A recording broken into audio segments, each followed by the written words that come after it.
Assalamualaikum warahmatullahi wabarakatuh.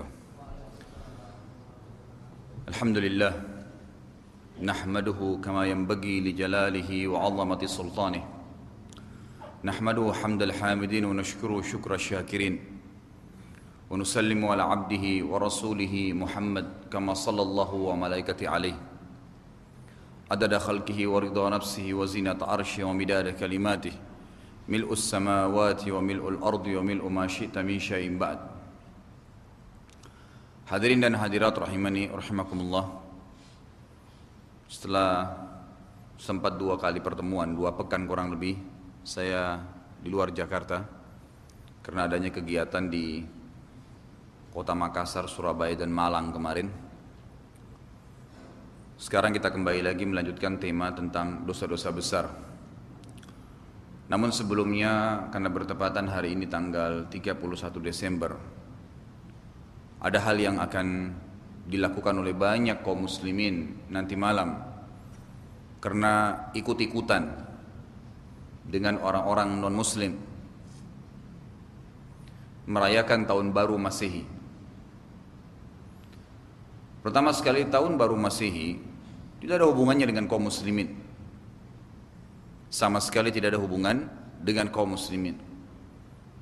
Karena itu adalah Masehi atau Miladi, memperingati tentang lahirnya Nabi Isa. Dan dalam prinsip orang-orang Nasrani, Nabi Isa adalah anak Tuhan. Berarti dengan ikut-ikutan kita merayakan, kita juga ikut-ikutan menanamkan prinsip dasar Isa alaihissalam adalah anak Tuhan. Sementara Allah Azza wa Jalla melarang masalah itu. Dalam banyak ayat Al-Quran diantaranya, A'udzubillahi minasyaitonir rajim, Bismillahirrahmanirrahim. Laqad kafara alladhina qalu innallaha thalithu thalatha. Al-ayah, telah kafir, kata Allah Subhanahu wa taala mutlak. Allah yang berfirman dari langit ke-7 dan turun dalam kitab yang telah kita imani Al-Quran, yang mengatakan Trinitas. Dan ulama tafsir menjabarkan panjang lebar tentang masalah kebatilan keyakinan kaum Nasrani yang menganggap Nabi Isa adalah alaihissalam sebagai anak Tuhan. Dalam ayat yang lain bahkan Allah SWT dengan sangat keras dan tegas mengatakan, A'udzubillahi minasyaitonir rajim, takadus samawati wal ardu yatafattarna, hampir saja langit dan bumi itu runtuh. Di antara potongan ayatnya Allah SWT mengatakan andau lirrahmani walada. Mereka mengikrarkan bahwasanya Ar-Rahman, Allah memiliki anak. Enggak mungkin langit dan bumi bisa goncang, hancur ya, karena takutnya dengan Allah Azza wa Jal dengan statement itu. Jadi kalau kita ikut-ikutan merayakan, berarti kita pertama sekali dalam agama kita tidak ada. Yang kedua, itu memberikan dukungan terhadap keyakinan bahwasanya Isa anak Tuhan, dan Allah Azza wa Jalla jelas mengkafirkan konsep itu dan siapapun yang mendukungnya. Kemudian yang ketiga, ada seorang kafir Quraisy yang bernama Mughirah bin Syu'bah. Mughirah bin Syu'bah ini pernah datang kepada Nabi SAW dan berkata begini, wahai Muhammad, kalau seandainya kamu berdakwah untuk wanita, kami akan nikahkan kamu sama wanita yang tercantik di Mekah. Tapi yang penting berhenti berdakwah. Kalau seandainya kau berdakwah ini untuk kerajaan, untuk jadi raja, kami nobatkan kamu jadi raja. Gak usah repot-repot berdakwah. Kalau seandainya kamu berdakwah ini tujuannya untuk menjadi orang paling kaya, kami kumpulkan seluruh harta kami sehingga kau menjadi orang yang paling kaya raya. Yang penting berhenti aja. Tetap aja kembali kepada cara kita dulu, nyembah berhala gitu. Tidak usah repot-repot berdakwah seperti ini. Maka Nabi SAW hanya menjawab dengan ayat Al-Quran dan tidak berbicara apapun. Karena bingung, Mughirah bin Syu'bah kembali lagi yang kedua kali, lalu berkata begini, wahai Muhammad, begini aja kita negosiasi. Setengah Mekah ini kita bagi dua. Mekah ini kita bagi dua. Setengah buat kamu, setengah buat kami. Maksudnya, kamu sembah Tuhan kami sehari, Semua satu Mekah sembah Tuhan kami, termasuk kamu Muhammad.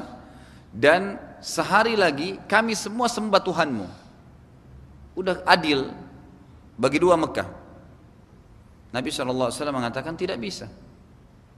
Enggak ada negosiasi. Saya sembah Allah, kalian sembah berhala, enggak mungkin connect. Baik kalau gitu Muhammad. Sembah Tuhan kami sehari, kami sembah Tuhanmu seminggu. Apa jawaban Nabi SAW? Ini sehari aja disembah berhala, seminggu seluruh orang kafir Quraisy Mekah masuk ke Islam, sembah Allah. Apa jawaban Nabi SAW? Tidak bisa. Tuhanku Allah dan Tuhan kalian berhala. Tidak mungkin. Berhala itu makhluk juga. Baik Muhammad, kalau kau tidak mau juga, sembah Tuhan kami sehari, kami sembah Tuhanmu sebulan. Tetap jawaban Nabi SAW tidak bisa. Tuhanku Allah, Tuhan kalian berhala. Enggak mungkin. Baik Muhammad, kalau gitu nego lagi, sembah Tuhan kami sehari, kami sembah Tuhanmu setahun. Sehari aja kamu ikut-ikut sama kami, ucapkan apa yang kami ucapkan, sembah apa yang kami sembah, berdoa dengan cara kami, menjembeli dengan cara kami, gitu kan? Menggunakan zikir-zikir ya kalau kita dalam Islam itu, menggunakan lantunan-lantunan sesuai dengan yang kami mau. Baru kami sembah Tuhanmu setahun. Jawaban Nabi SAW tidak bisa. Terakhir hai Muhammad, sembah Tuhan kami sehari, kami sembah Tuhanmu seumur hidup. Apa jawaban Nabi SAW? Tidak bisa. Tahu apa yang turun Al-Quran setelah konsep yang Nabi sampaikan tadi? Turun dengan jelas surah Al-Kafirun. Sebab turunnya gara-gara negosiasi Mughirah bin Syu'bah dengan Nabi SAW tadi. Allah langsung menurunkan Jibril AS dan mengatakan, A'udzubillahi minasyaitonirrajim, Qul ya ayyuhal kafirun. Katakan hai Muhammad dengan tegas kepada orang-orang kafir Mekah itu, La a'budu ma ta'budun. Saya tidak akan sembah apa yang kalian sembah, mustahil sembah berhala, dan kalian juga tidak usah repot-repot sembah yang saya sembah kalau tidak mau. Wala ana abidum ma abadtum wala antum abiduna ma'bud. Pastikan sekali lagi, saya tidak akan sembah apa yang kalian sembah dan kalian tidak usah repot-repot sembah apa yang saya sembah. Lakum dinukum waliyadin. Kalian punya agama, kami punya agama. Ulama sepakat, jumhur ulama mengatakan ayat ini atau surah ini jelas mempertegas setiap muslim tidak boleh memberikan dukungan apapun kepada orang non muslim, orang musyrik, orang Nasrani, Yahudi, apa saja, terutama yang berhubungan dengan masalah ibadah mereka, mengucapkan Natal, mengucapkan Tahun Baru. Sekarang ada program di gereja nasional di Indonesia, itu kalau Lebaran mereka pasang spanduk di depan gereja mereka seperti Anda biasa lihat, selamat puasa, selamat Lebaran Idul Fitri. Itu ada targetnya tuh, supaya setiap masjid juga pasang spanduk selamat Natal dan Tahun Baru. Dia atau mereka mendukung kita dengan mengucapkan selamat nggak masalah, karena kita dalam keadaan benar, udah jelas kok. Dan kita memberikan dukungan kepada mereka berarti kita dukung terhadap ibadah mereka. Mengucapkan selamat Natal berarti selamat ya Anda benar, kan gitu. Ini biarpun cuma kata-kata tapi berpengaruh, nggak boleh. Makanya pernah saya sampaikan kalau masih ingat kisah anak muda di Amerika yang ketemu dengan Muslim dengan Nasrani. Yang Nasrani bilang, kenapa kau tidak ucapkan kepada saya selamat Natal? Sebagaimana saya juga ucapkan kepada kamu selamat Lebaran kalau kamu Lebaran. Kata si Muslim, kenapa kau tidak syahadat? Dia Nasrani bilang, itu kan cuma kata-kata. Kata si Muslim, kenapa kau tidak syahadat? Kata si Nasrani, kalau saya syahadat berarti saya tinggalkan agama saya dong. Kata si Muslim, bukankah itu cuma kata-kata? Kata-kata berpengaruh, gitu kan? Anda mengatakan saya kafir kepada Allah, kata-kata itu udah bisa masuk neraka. Wa na'udzubillah. Dan Anda mengatakan subhanallah atau asyhadu an la ilaha illallah, itu luar biasa menyebab masuk surga. Hati-hati dengan kata-kata gitu kan. Maka nggak boleh secara mutlak luangkan waktu sampai berjam-jam macet di jalanan, apalagi tambah lagi ya kemudaratan dan yang kesalahan dilakukan dengan cara tiup trompet. Trompet itu tradisinya orang Yahudi. Mereka tiup trompet di tahun barunya mereka tiup trompet di hari rayanya mereka. Untuk apa kita ini repot-repot? Ya Muslim yang jual, ya Muslim yang tiup, ya Muslim yang begadang. Subhanallah gitu. Ini tradisi yang harus dihilangkan. Kalau tidak akan terus begitu tiap tahun.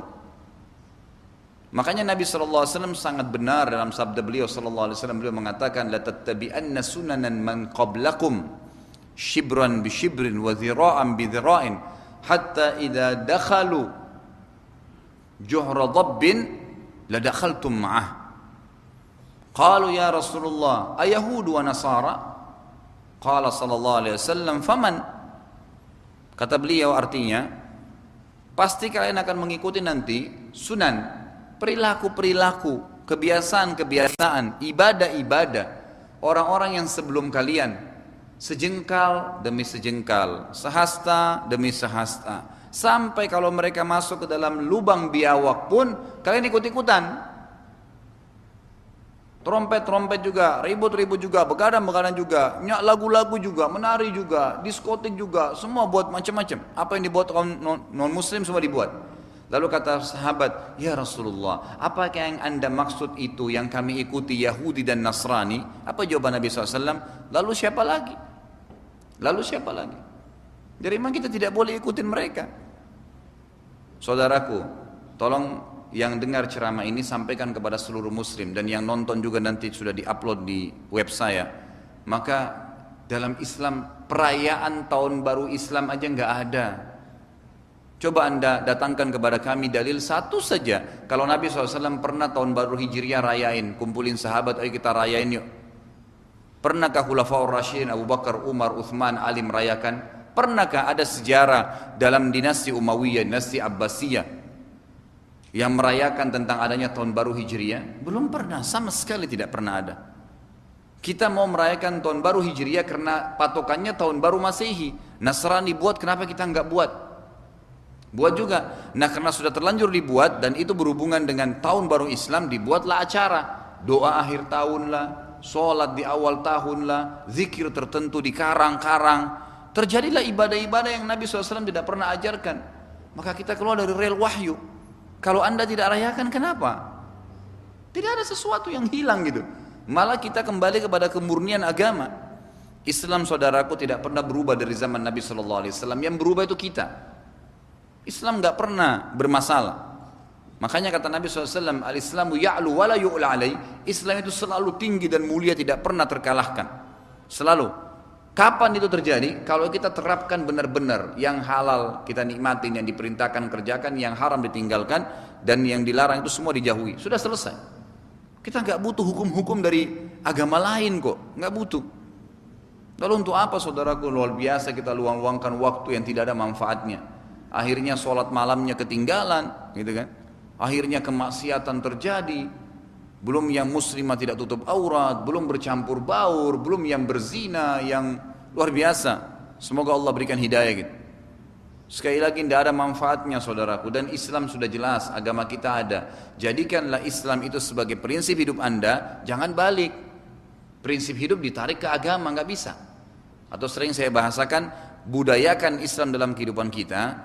Bukan tradisi dan adat istiadat kita diislamkan. Salah. Jadikan Islam sebagai budaya, jangan budaya diislamkan. Karena nggak bisa ketemu antara budaya kita kan. Sekarang kalau suku saya terbiasa perempuannya terbuka bajunya, kelihatan semua. Islam mengatakan pakai jilbab, nggak bakal ketemu. Tradisi suku saya biasa ke kuburan, kasih sesajen. Kita kadang-kadang kalau lihat tahun baru Islam Hijriah itu luar biasa, sampai ada masyarakat-masyarakat di pinggir pantai yang bawa sesajen. Bawa makanan, bawa ini, dicemplungin di laut. Ini perbuatan syirik. Dari mana ini? Makanan anda makan halal, bismillah, kasih anak yatim. Yang ada perintahnya, kenapa di lautan dicemplungin? Gak ada manfaatnya. Yang tidak masuk di akal gitu. Makanya harus kembali kepada agama Islam ini, dan harus masuk ke Islam ini secara keseluruhan. Makanya Allah mengatakan, a'udzubillahi minasyaitonirrajim, bismillahirrahmanirrahim, ya ayyuhalladzina amanu dkhulu fis silmi kaffa wala tattabi'u khutuwatis syaitan. Allah mengatakan al-ayat, hai orang-orang yang beriman, masuklah ke dalam agama Islam kalian yang sudah diajarkan itu secara keseluruhan, semuanya, dari bangun tidur sampai tidur, cara pakaian, cara makan, cara berjalan, cara ngomong, cara menikah, cara berumah tangga, cara berbisnis, cara berpolitik, semua ikuti Islam. Yang halal nikmatin, yang haram tinggalkan, dan jangan ikuti langkah-langkah dan bisikan syaitan, kata Allah, karena dia selalu mau menyesatkan kita. Maka mudah-mudahan Allah berikan hidayah. Ini suatu hal yang disayangkan sekali ya. Kita bisa lihat sekarang mungkin yang hadir di pengajian kita ini berapa baris, berapa orang. Dan perhatikan sebentar orang yang macet di jalanan dengan tiup trompet, berapa banyak. Sudah uangnya dibeli trompet, trompet juga habisin suara dia, kan gitu. Nggak ada manfaat sama sekali. Pulang rumah begadang, ngantuk, capek, bensin habis, untuk apa gitu? Nggak ada maslahat sama sekali. Baik, kita masuk ke dosa besar 43 malam ini, memutuskan silaturahim dalam kurung dengan kerabat dekat. Perlu dulu Anda fahami bahwasanya istilah silah. Silah itu berarti melanjutkan hubungan, menjalin hubungan. Rahim artinya orang yang punya hubungan darah. Berarti dari definisi ini tidak benar secara bahasa ya. Itu kalau saya berkata pada teman saya akan silaturahim ke rumahmu ya. Tidak tepat. Karena silaturahim untuk kerabat saja. Istilah silaturahim. Kalau sesama muslim ukhuwah, persaudaraan ada. Tapi silaturahim tidak. Jadi salah kalau katakan kita saling silaturahim ya. Kemudian datangnya ke tempat teman-teman atau silaturahim akbar. Itu salah. Kemudian yang di situ adalah warga kota mana misalnya. Nah, tidak ketemu. Secara definisi itu salah. Kenapa kita penting membahas tentang definisi? Karena yang berhubungan dengan masalah hadis-hadis yang kita akan bahas nanti, dosa-dosa besar memutus silaturahim ini, kalau orang tidak paham itu hanya berhubungan dengan kerabat, maka dia anggap juga kalau dia tidak berhubungan sama temannya berarti dapat dosa ini juga. Salah. Lain. Memutus ukhuwah itu lain. Kalau ada orang dalam Islam, muslim, teman saya, tapi ternyata dia ahli maksiat, saya berusaha untuk menasihati tidak mau, maka saya boleh putus hubungan sama dia. Boleh.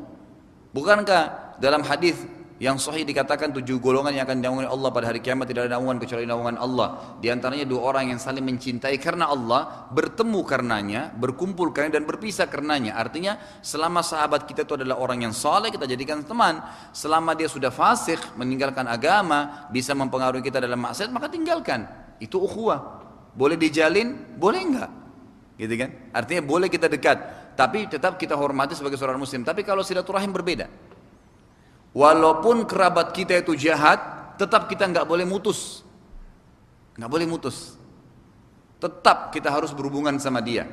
Maka beda. Banyak sekali nih, kadang-kadang halnya sepele dari definisi tapi sudah luar biasa pengaruhnya kepada penerapan hukum syar'i. Baik, di sini dikatakan memutus silaturahim dengan kerabat dekat, bagian daripada dosa-dosa besar. Kita lihat beliau mengangkat dalil. Yang pertama adalah surah An-Nisa ayat 1. Imam Az-Zahabi dalam kitab Kabairnya mengangkat dalil pertama An-Nisa ayat 1. A'udzubillahi minasyaitonirrajim. Potongan ayat yang dijadikan saksi. Wattaqullaha alladzi tasaaluna bihi wal arham. Itu lanjutan ayat innallaha kana 'alaikum raqiba. Dan bertakwalah kepada Allah, artinya bertakwa patuhlah pada Allah satu-satunya Tuhan yang dengan mempergunakan namanya kamu saling meminta satu sama yang lain. Artinya dengan kita tahu perintah Allah, saling bantu membantu, saling memberi, saling minta tolong, itu karena namanya Allah, artinya hukumnya Allah Subhanahu wa taala. Dan dikatakan peliharalah hubungan silaturahim. Selalu jaga hubungan silaturahim. Kemudian dikatakan dalam kurung maksudnya adalah takutlah bahwasanya kamu sampai memutuskan hubungan silaturahim. Dalil yang kedua adalah surah Muhammad ayat 22 dan 23 yang bunyinya a'udzubillahi minasyaitonirrajim bismillahirrahmanirrahim fahal asaitum in tawallaitum an tufsidu fil ardi wa tuqatti'u arhamakum ulaika alladhina la'anahumullahu fa'asammahum wa a'ma absarahum. Maka apa kiranya jika kamu berkuasa, artinya pada saat kamu diberikan kelebihan, kekuasaan, jabatan, kamu akan membuat kerusakan di muka bumi. Di sini ulama tafsir mengatakan berarti siapapun yang Allah berikan jabatan, malah dia harus membuat atau melakukan kebaikan, bukan malah membuat kerusakan.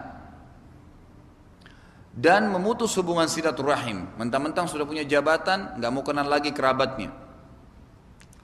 Mereka itulah orang-orang yang dilaknat Allah. Saya sudah jelaskan laknat artinya diangkat berkah hidupnya.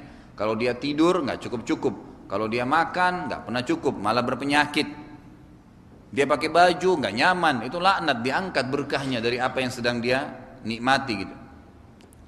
Mereka itulah orang-orang yang dilaknat Allah dan ditulikan telinga mereka serta dibutakan penglihatan mereka. Kata para ulama, umumnya orang-orang yang membuat kerusakan seperti ini, apalagi dia memerangi kerabatnya, memutus silaturahim dengan mereka, maka kalau tidak ada salah ya, tidak ada penyebab dari kerabatnya itu, tidak ada sesuatu yang menyebabkan dia memutus secara syar'i tentunya ya, maka Allah tutup hidupnya dengan ditulikan kupingnya atau telinganya dan dibutakan mata mereka.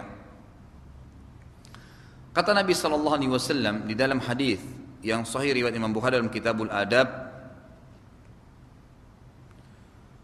la yadkhulul jannata qati'u rahim, tidak akan masuk surga orang yang memutuskan tali silaturahim. Juga perlu ada tahu satu hal, ada hadis Nabi SAW yang berbunyi, telusuri jalur nasab kalian, cari tahu nih kakek saya nikah sama siapa. Oh nikah sama dari Jakarta, ternyata nikah sama orang dari Sumatera misalnya nenek saya. Nenek saya ini punya saudara berapa orang? Oh 3 orang, namanya fulan, fulan, fulan. Nikah sama siapa mereka? Oh nikah sama ini. Kalau orang mau sedikit ya mengikuti hadis Nabi seperti ini, menulis jalur keturunannya, telusuri itu.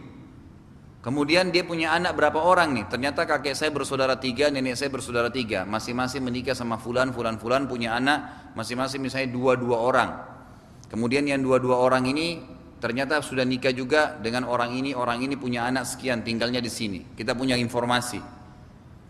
Ini tujuannya agar kita mendapatkan fadilah pada saat kita menelpon mereka atau kita melanjutkan silaturahim. Artinya kita melanjutkan hubungan, menjalin hubungan dengan mereka, pahalanya ada sendiri.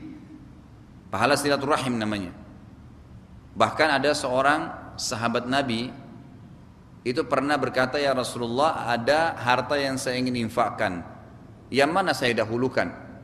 Ada fakir miskin tapi tidak ada hubungan kerabat dengan saya, dan ada fakir miskin ada hubungan kerabat sama saya.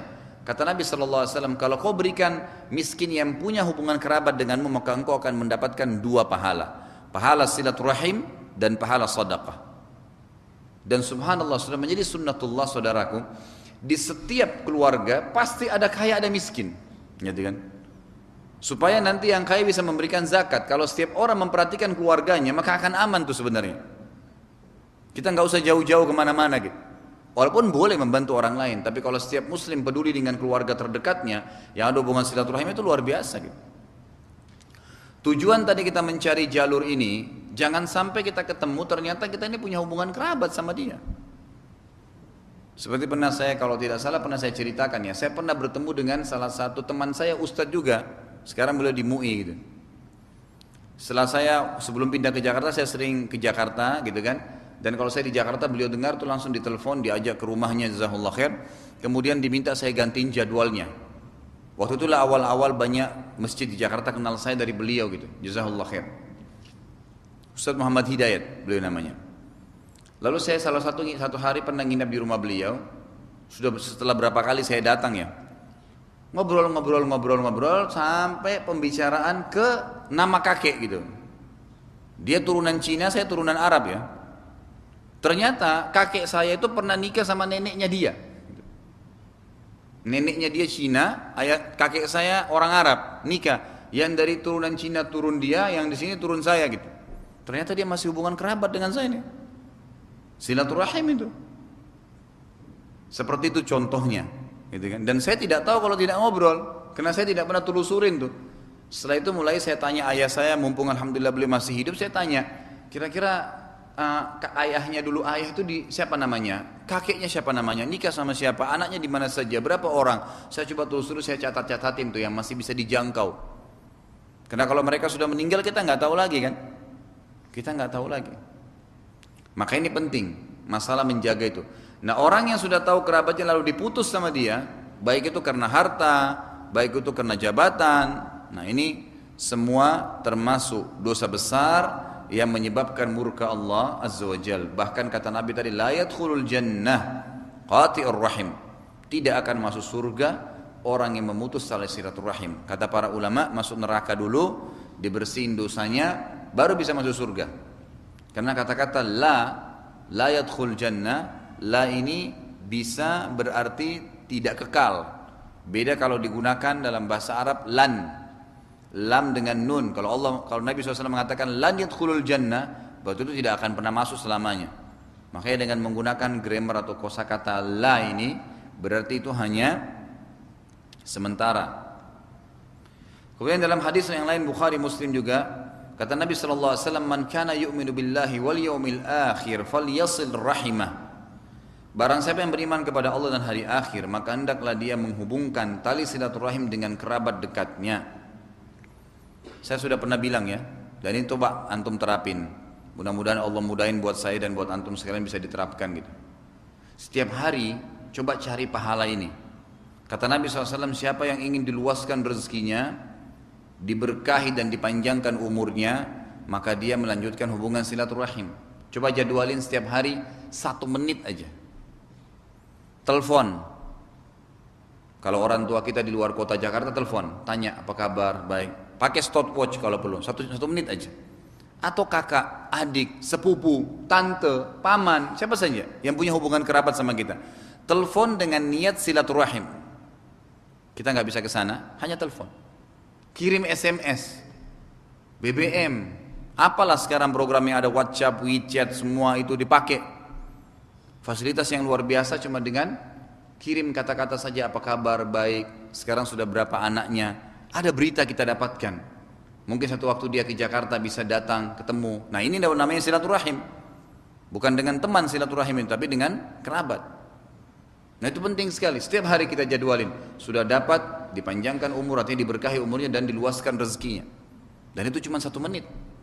Sebagaimana juga saya pernah titik beratkan dan mudah-mudahan Anda masih ingat. Saya bilang 1 menit itu sebenarnya bisa banyak yang kita lakukan loh. Dengan 1 menit kita bisa beristighfar dengan Allah 100 kali loh. Dan sudah cukup mendatangkan berkah Allah. Mengatakan astagfirullah, astagfirullah, astagfirullah, astagfirullah, astagfirullah. Jangan kosong waktu itu. Apalagi Anda biasa naik motor, naik mobil lagi macet. Untuk apa mulutnya diam? Daripada diam ngomong gitu kan. Dan ngomongnya yang bermanfaat, dicatat pahala. Biarin rakib catat terus pahala itu. Dan kita panen hari kiamat. Astagfirullah, astagfirullah, astagfirullah. Allah mengatakan, a'udzubillahi minasyaitonirrajim. Waktu Nuh berkata, wa qul istaghfiru rabbakum innahu kana ghaffara yursilis samaa'a 'alaikum midrara wa yumdidkum bi amwalin wa banin wa yaj'al lakum anhara wa yaj'al lakum jannatin wa yaj'al lakum anhara. Kan itu jelas. Beristighfarlah kalian kepada Tuhan kalian, maka Allah akan bukakan pintu berkah dari langit. Allah akan tambahkan harta kalian, keturunan kalian. Allah luaskan bagi kalian kebun-kebun, hasil panen. Allah SWT janjikan 1 menit. Saya kadang-kadang gunakan hanya jarak lampu merah, nunggu lampu merah itu 1 menit. Kalau sudah selesai zikir pagi misalnya, di mobil saya lagi ke taklim, saya coba ambil Quran depan saya, coba saya baca. Subhanallah, 1 menit itu bisa pakai minimal itu 1,5 lembar. 1,5 lembar sudah bisa dibaca Quran. Daripada duduk melongo, lihat mobilnya orang warna apa, bannya apa, untuk apa? Nggak ada manfaatnya. Orang mukmin harus berpikir apa yang saya dapatkan nih dari dari detik ke detik kalau perlu. Catat apa lagi nih rokib nih? Suruh catat dia nggak apa-apa. Lebih baik karena dengan dia catat kita masuk surga dapat derajat yang tinggi gitu kan? Itu penting sekali. 1 menit kita bisa memberatkan timbangan kita hari kiamat. Bisa mengundang cintanya Allah 1 menit. Dan ini Anda bisa baca kalau saya hitung itu 1 menit itu sekitar 40 sampai 50 kali. Kata Nabi SAW, kalimatani khafifatani alal lisan, 2 kalimat yang ringan di lidah, habibatani ilar rahman, dicintai oleh Allah, artinya mengundang cintanya Allah, pencipta langit dan bumi. Thaqilatani fil mizan, berat sekali di timbangan hari kiamat. Subhanallahi wa bihamdi, subhanallahil azim. Lagi naik motor, nggak butuh repot-repot kok, sambil jalan. Subhanallah bihamdi, subhanallahil azim, subhanallah bihamdi, subhanallahil azim. Ini kurang lebih kalau Anda konsen, syaitan tidak sempat mencuri detik-detik kita, maka insya Allah 40 sampai 50 kali bisa. 1 menit bisa beratkan timbangan. 1 menit bisa dapat harta karunnya surga, bisa 50 peti. Ini bukan harta karun dunia aja, kalau kita dapat kita sudah gembira. Kata Nabi SAW, la hawla wa la quwata illa billah kanzun min kunuzil jannah. Mengucapkan 1 kali la hawla wa la quwata illa billah, itu sudah merupakan kunci untuk mendapatkan harta karunnya surga. Apa susahnya? La hawla wa la quwata illa billah, la hawla wa la quwata illa billah. Ini juga bisa kita baca 40 kali. Ya bilang 30 kali lah, nggak masalah. 20 kali nggak masalah. Sudah alhamdulillah itu, sudah nikmat. Siapa yang membaca Subhanallahil azim wa bihamdi, kata Nabi SAW, akan ditanamkan untuknya setiap 1 kalimat itu 1 pohon kurma di surga. Itu untuk nanam pohon kurma lama sekali. Tunggu buahnya juga susah. Tapi ini langsung pohonnya siap sudah berbuah. Dengan subhanallahil azim wa bihamdi. Kan banyak sekali.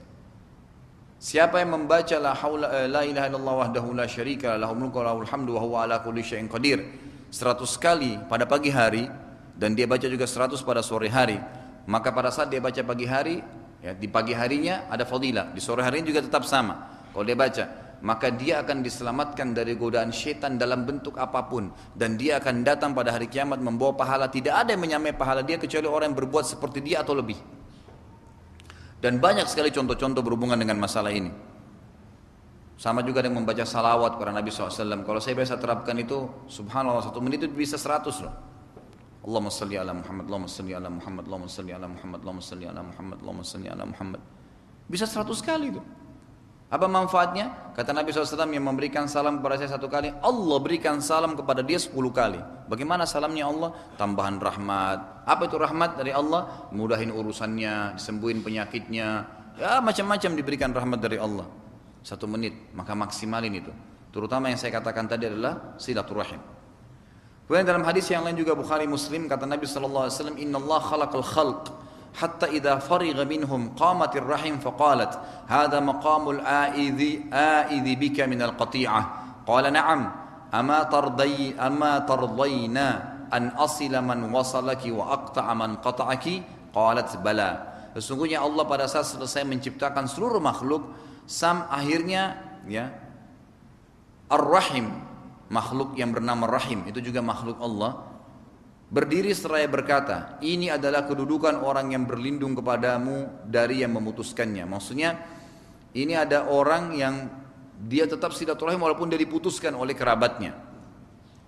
Maka kata Nabi, kata Allah SWT, ya, apakah kau ridha wahai Rahim? Kata Allah, aku menyambung hubungan dengan orang yang menyambungmu dan memutuskan hubungan dengan orang yang memutusmu. Kata Rahim, iya, tentu saja. Artinya ini dialog antara Allah SWT, pemberitahuan yang sifatnya gaib, kita nggak tahu, tapi diimani bahwasanya Allah SWT dialog dengan Rahim, dan Rahim itu juga adalah makhluk Allah Subhanahu wa taala. Semua ini makhluk Allah ya. Kita lihat fisiknya atau tidak, termasuk karakter kita sendiri. Perilaku kita semua adalah makhluknya Allah. Sifat marah, sifat senang, kan gitu. Itu semua makhluknya Allah Subhanahu wa taala. Semua itu makhluk, termasuk juga Rahim. Maksiat juga semua Allah ciptakan, tapi Allah larang kita untuk melakukannya, dan Allah menciptakan kebaikan dan diperintahkan kita untuk melakukannya. Hadis selanjutnya muttafaqun alaih, kata Nabi SAW, man ahabba an yubsata lahu fi rizqihi wa yunsa'a lahu fi athari falyasir rahimah. Siapa yang suka rezekinya diluaskan baginya dan diakhirkan ajalnya, maka hendaklah dia menyambung silaturahim. Ya. Di sini maksudnya sebenarnya bukan diakhirkan ajalnya ya. Artinya dia akan dikenang dan diberkahi hidupnya. Maka dia menyambung silaturahim, karena tidak ada istilah diakhirkan ajal. Terjemahnya keliru ini. Karena Allah sudah mengatakan ajal tidak akan diterlambatkan sesaat ataupun bertambah sesaat. Juga dikatakan dalam hadis yang lain, riwayat Bukhari dalam Kitabul Adab, Ar-Rahimu mu'allakatun bil arsh taqul man wasalani wasalahu Allah wa man qata'ani qata'ahu Allah. Ar-Rahim tergantung di singgasananya Allah, dan dia berkata, siapa yang menyambungku, Allah pasti menyambungnya. Artinya Allah akan penuhi kebutuhannya. Sampai sebagian sahabat dan salaful ummah, kalau mereka lagi punya masalah, mereka cari orang-orang yang punya hubungan kerabat, lalu sengaja mereka datang ke rumahnya, kunjungin, tanya kabarnya. Karena mereka tahu dengan silaturahim Allah juga akan menyambung hubungan dengannya. Dan siapa yang memutusku, maka Allah pasti memutusnya. Ini terutama teman-teman yang sudah di Jakarta, apalagi kalau orang tua Anda masih hidup, jangan diputus. Termasuk memutus silaturahim kata para ulama adalah tidak peduli dengan keadaan mereka. Tidak pernah tanya kabarnya. Setahun nanti lebaran baru telepon orang tuanya, dia nggak pernah tahu. Atau nanti kalau orang tuanya punya hajat, baru kemudian dia ditelepon. Tidak saudaraku, tiap hari jadwalin. Tanya terus ibu kita, ayah kita. Kalau perlu beliin samponya. Ayah sama ibu pakai sampo apa? Beliin, kirimin dari Jakarta, walaupun di Padang ada, di Makassar ada, nggak apa-apa, di tempat mereka tinggal, kirimin. Atau siapa kayak dari sana bisa beliin dia, supaya dia penuhin semua kebutuhannya. Karena itu luar biasa itu. Apalagi orang tua sendiri ya, itu sangat penting. Kemudian dikatakan juga di dalam hadis yang lain, riwayat Bukhari juga sama, dalam riwayat Abu Dawud, mohon maaf, dalam kitab Az-Zakah, dan juga Imam Tirmidzi. Yaqulullahu ta'ala man wasalaha wasaltuhu wa man qata'aha batattuh. Allah SWT berfirman tentang rahim, siapa yang menyambungnya niscaya aku akan menyambung hubungan dengannya, dan siapa yang memutuskan hubungan dengannya niscaya aku akan memutuskan hubungan dengannya. Kemudian Allah SWT berfirman dalam surah Ar-Ra'd ayat 25, a'udzubillahi minasyaitonirrajim, walladzina yanquduna ahdallahi min ba'di mitsaqihi wa yaqta'una ma amara Allah bi an yusala wa yusda fil ard ulaika lahumul la'natu wa lahum su'ud dar. Orang-orang yang merusak janji Allah setelah diikrarkan dengan teguh, ya artinya dia sudah mengikrarkan, sudah syahadat, mengaku muslim, kemudian tidak menjalankan hukum Allah dan memutuskan sesuatu yang Allah perintahkan agar dihubungkan atau disambung, itu silaturahim, dan mengadakan kerusakan di muka bumi, ganggu orang, nipu orang, ya, bohong, macam-macam yang dilarang oleh Allah SWT. Orang-orang itulah yang memperoleh kutukan, ya, dan mereka mendapatkan tempat kediaman yang buruk nanti kalau meninggal, maksudnya neraka Jahannam. Kemudian dalam hadis yang lain juga diriwayatkan Abu Daud dalam kitab Az-Zakah sama, yaqulullahu ta'ala, hadis qudsi, Allah SWT berfirman, Anar Rahman wa hiyar rahim man wasalaha wasaltuhu wa man qata'aha qata'tu. Allah SWT berfirman, aku adalah Ar-Rahman yang maha pengasih, dan dia adalah Ar-Rahim, maksudnya makhluknya tadi, ya.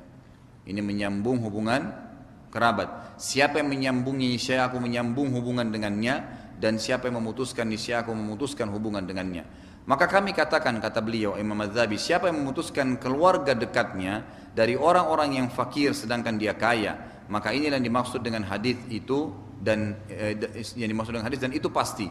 Begitu pula orang yang memutuskan mereka yang dengan sikap acuh, meremehkan dan masa bodoh, sebagaimana Nabi SAW mengatakan di dalam hadis riwayat Bukhari, mohon maaf, di dalam Majmu' Az-Zawaid disebutkan oleh Al-Bazzar, silu arhamakum walau bisalam, sambunglah rahim kalian sekalian, sekalipun hanya dengan mengucapkan salam saja, sekalipun hanya mengucapkan salam saja. Baik, saya tutup dengan kisah. Sudah masuk Isya belum? Ada kisah salah seorang syekh ceramah khutbah Jumat. Dia cerita, dia bilang, sementara saya lagi sholat, lagi sholat Jumat, mimpin sholat, tiba-tiba saja di rakaat kedua itu ada suara gemuruh di tengah masjid. Ternyata ada satu orang waktu dia lagi sujud itu jatuh. Orang-orang kira dia pingsan gitu. Udah pada saat dia selesai sholat, dia bilang saya salam, lalu saya pegang mic-nya, lalu saya katakan, berikan dia tempat orang itu, jangan dikerumunin supaya dia bisa bernafas.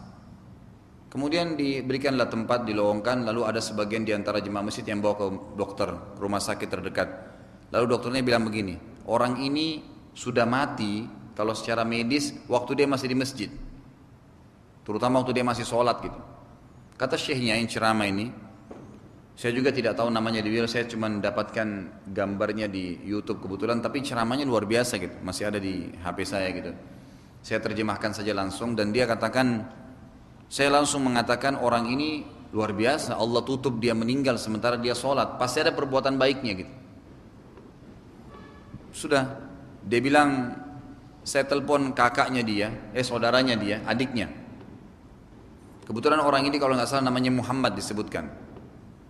Kemudian yang adik ini bernama Khalid, bukan saya ya.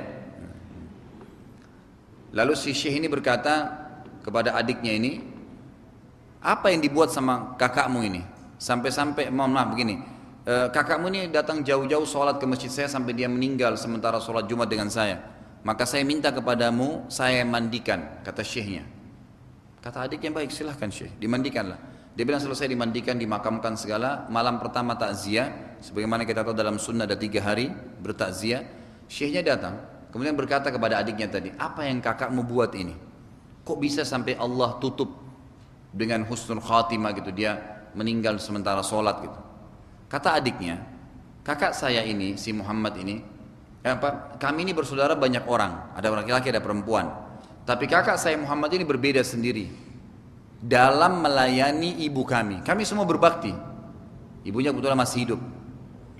Dia luar biasa silahnya. Silah itu menjalin hubungan. Walaupun dia sudah berumah tangga, tapi setiap hari itu datangi ibunya. Dan dia selalu tiap hari mencari tahu apa kebutuhan ibunya, apa yang dibutuhin dan diprioritaskan. Selalu begitu. Sampai akhirnya, gitu kan? Sampai akhirnya dia bilang, selalu dia tanyakan dan dia siapkan samponya, sabunnya, sisirnya, dilihat kalau sudah tua digantikan, makanan favoritnya, begitu terus.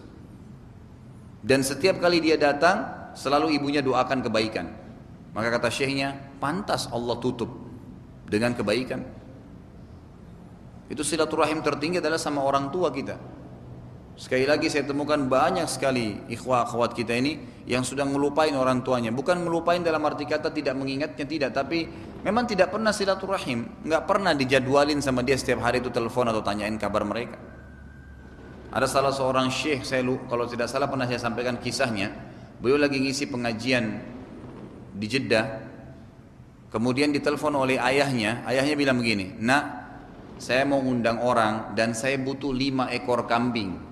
Sudah selesai, begitu saja. Tutup teleponnya. Syekhnya ini langsung dia bilang di pengajiannya, mohon maaf, ada keperluan saya dengan ayah saya, maka pengajian saya tutup. Padahal ayahnya ini ada di Qasim, jaraknya jauh, mungkin 1000 kilometer. Tahu apa yang dilakukan sama dia? Sekalian dia gabungkan antara silaturahim dengan bakti dengan orang tuanya. Maka yang terjadi saudaraku adalah dia pergi dari situ tempat pengajian, langsung pergi ke tempat penjualan kambing, beli 5 ekor kambing.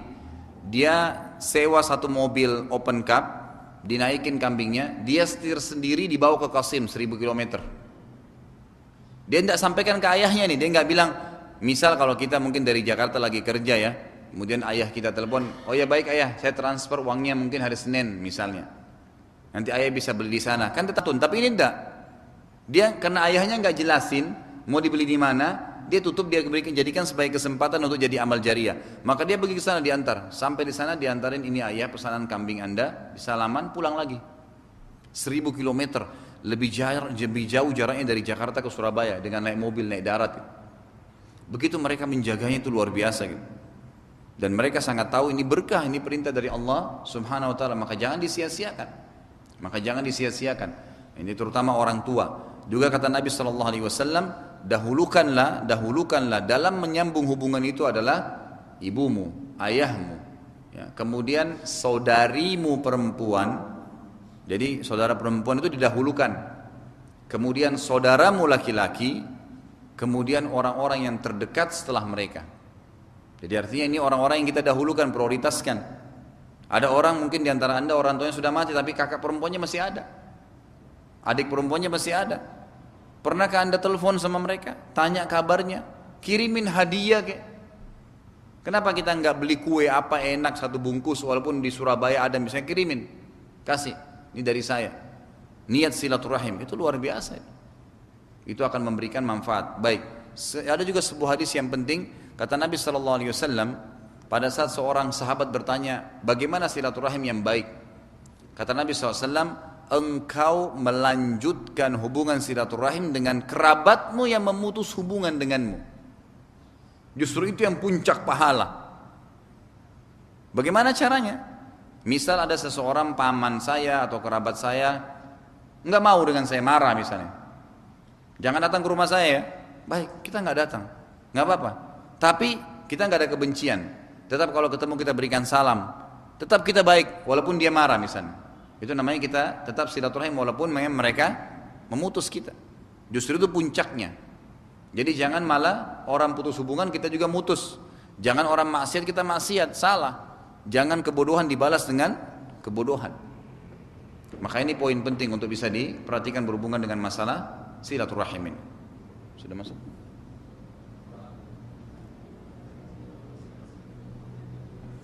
Lima menit lagi.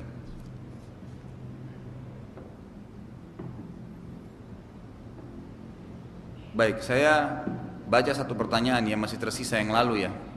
Dan ini masih berhubungan memang dengan bahasan dosa besar yang ke-42, masalah istri. Hukum istri yang tidak akur dengan mertua. Ibu tidak mau diajak tinggal satu rumah dengan mertua. Sementara suami ingin berbakti dengan orang tuanya. Jadi suami itu kalau mau bakti dengan orang tua tidak harus serumah. Dan sudah saya bahasakan pertemuan yang lalu dan ini selalu saya bahasakan dalam masalah manajemen rumah tangga, termasuk normalnya rumah tangga dalam menjalankan tafsir Allah. Firman Allah SWT yang berbunyi, A'udzubillahi minasyaitonirrajim, askinuhunna min haitsu sakantum min wujdikum wala tudarruhunna litudayyiqu alaihin. Kata Allah SWT kepada para suami, tinggalkanlah mereka para istri di tempat tinggal yang kalian tinggali. Kata ulama adalah tempat yang dia usahakan sendiri. Makanya saya selalu tekankan itu, kalau sudah berumah tangga paling lama seminggu awal menikah di rumah orang tua kita. Setelahnya sudah pindah, walaupun kos nggak apa-apa. Jangan lagi tinggal sama orang tua karena ibu kita punya pola hidup sendiri, suka makanan tertentu, suka model rias rumah tertentu gitu kan. Maka jangan sampai istri kita nggak senang, akhirnya nggak cocok, ribut gara-gara itu. Makanya penyebab untuk tidaknya atau buruknya hubungan antara anak mantu dengan mertua ini harus di-cut. Salah satu fungsi utamanya adalah pisahkan tempatnya. Ya, ini kadang-kadang sulit sekali bersatu antara anak mantu dengan mertua. Dan si anak laki-laki boleh berbakti dengan cara yang lain. Nanti insya Allah silaturahim datang, yang memenuhi hajat-hajatnya, setiap hari dia datang bisa, Sabtu Minggu dia ajak istrinya ikut sama-sama, anak-anaknya, maka itu bisa terjadi gitu. Ya, jadi ini saya sarankan memang harus seperti itu. Sudah?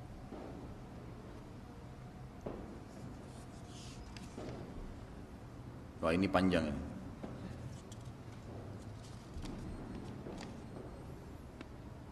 Waalaikumsalam, Ustaz mau bertanya, insya Allah tulisan yang benar seperti apa?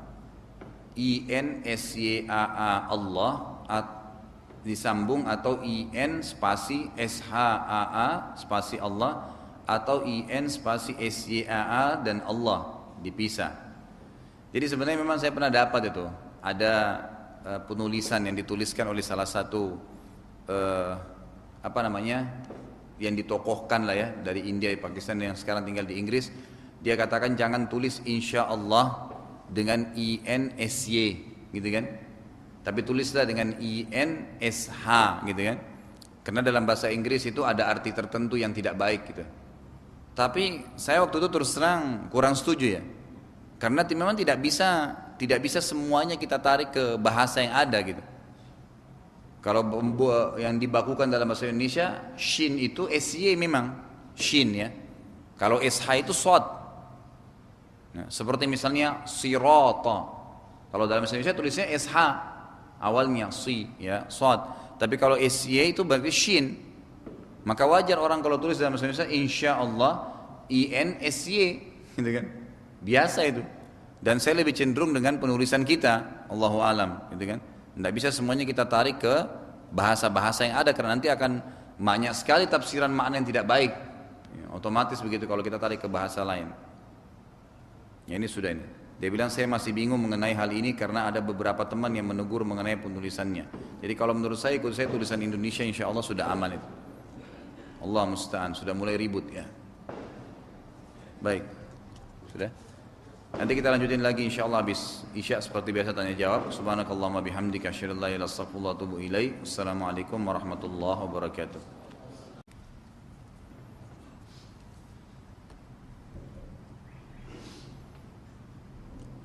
Assalamualaikum warahmatullahi wabarakatuh.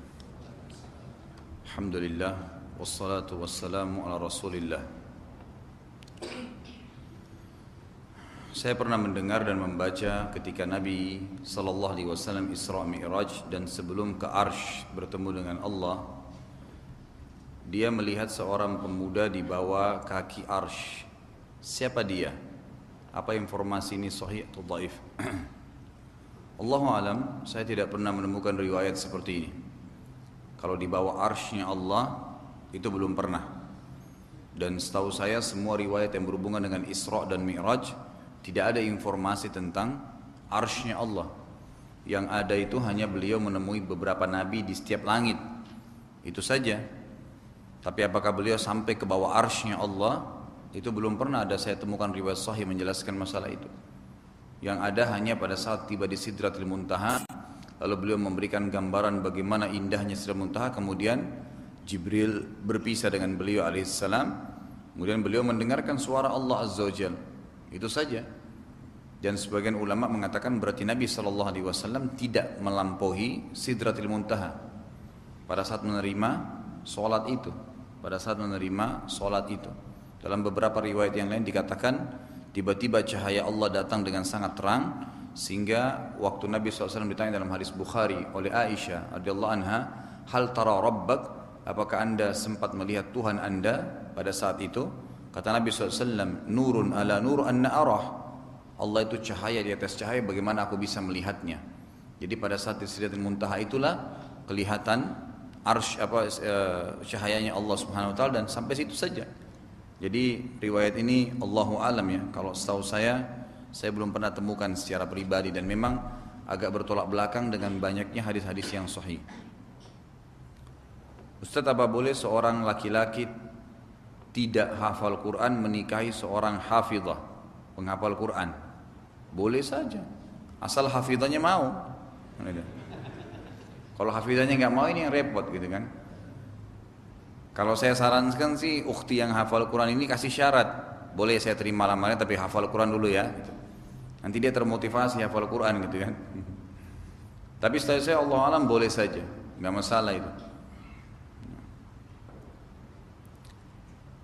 Bagaimana tata cara merayakan pernikahan secara syar'i? Ini sudah saya jelaskan kan. Jadi tidak boleh, pertama ada maksiat. Tidak boleh ada kemaksiatan, apapun sifatnya, pelanggaran. Baik itu acara di akad nikahnya ataupun di acara gedungnya misalnya. Tidak boleh ada ikhtilat, penyanyi-penyanyi kan gitu, menggunakan alat musik, adanya makanan-makanan yang haram, semua itu tidak boleh. Sudah kita jelaskan poin itu. Kemudian harus ada walinya wanita, karena tidak sah pernikahannya tanpa izin walinya, yaitu ayah kandungnya. Kalau sudah meninggal maka boleh pindah kepada orang yang terdekat dengan dia, dan lebih baik kalau dia pindah kepada wali hakim, pemerintah. Kemudian yang ketiga, harus ada 2 saksi, biasanya dari kerabat laki-laki 1 dan kerabat perempuan 1 yang terpercaya. Yang keempat, ada mahar. Mahar itu sesuatu yang diletakkan di depan antara wali dengan mempelai laki-laki yang akan mengucapkan kalimat ijab kabul. Kemudian sebagian ulama memasukkan kalimat ijab kabulnya, dan yang terakhir adalah masalah diiklankan sebagaimana sabda Nabi SAW dalam atau sebuah hadis beliau yang disampaikan kepada salah seorang sahabat, aulim walau bisyat, iklankan walaupun dengan seekor kambing saja agar tidak jadi fitnah gitu. Minimal orang-orang dekat kita tahu kalau kita sudah pasangan suami istri yang benar gitu. Dalam proses ta'aruf, bolehkah saya melihat fisik calon istri saya, Ustaz?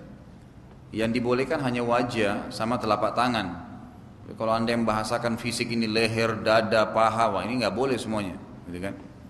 Jadi yang boleh hanya wajah sama telapak tangan, dan sudah saya jelaskan waktu itu kan. Melihat itu sudah cukup, karena Nabi SAW mengatakan, lihatlah sesuatu yang menarik dari orang yang akan engkau nikahi atau yang akan engkau terima nikahnya, untuk laki-laki dan perempuan gitu ya.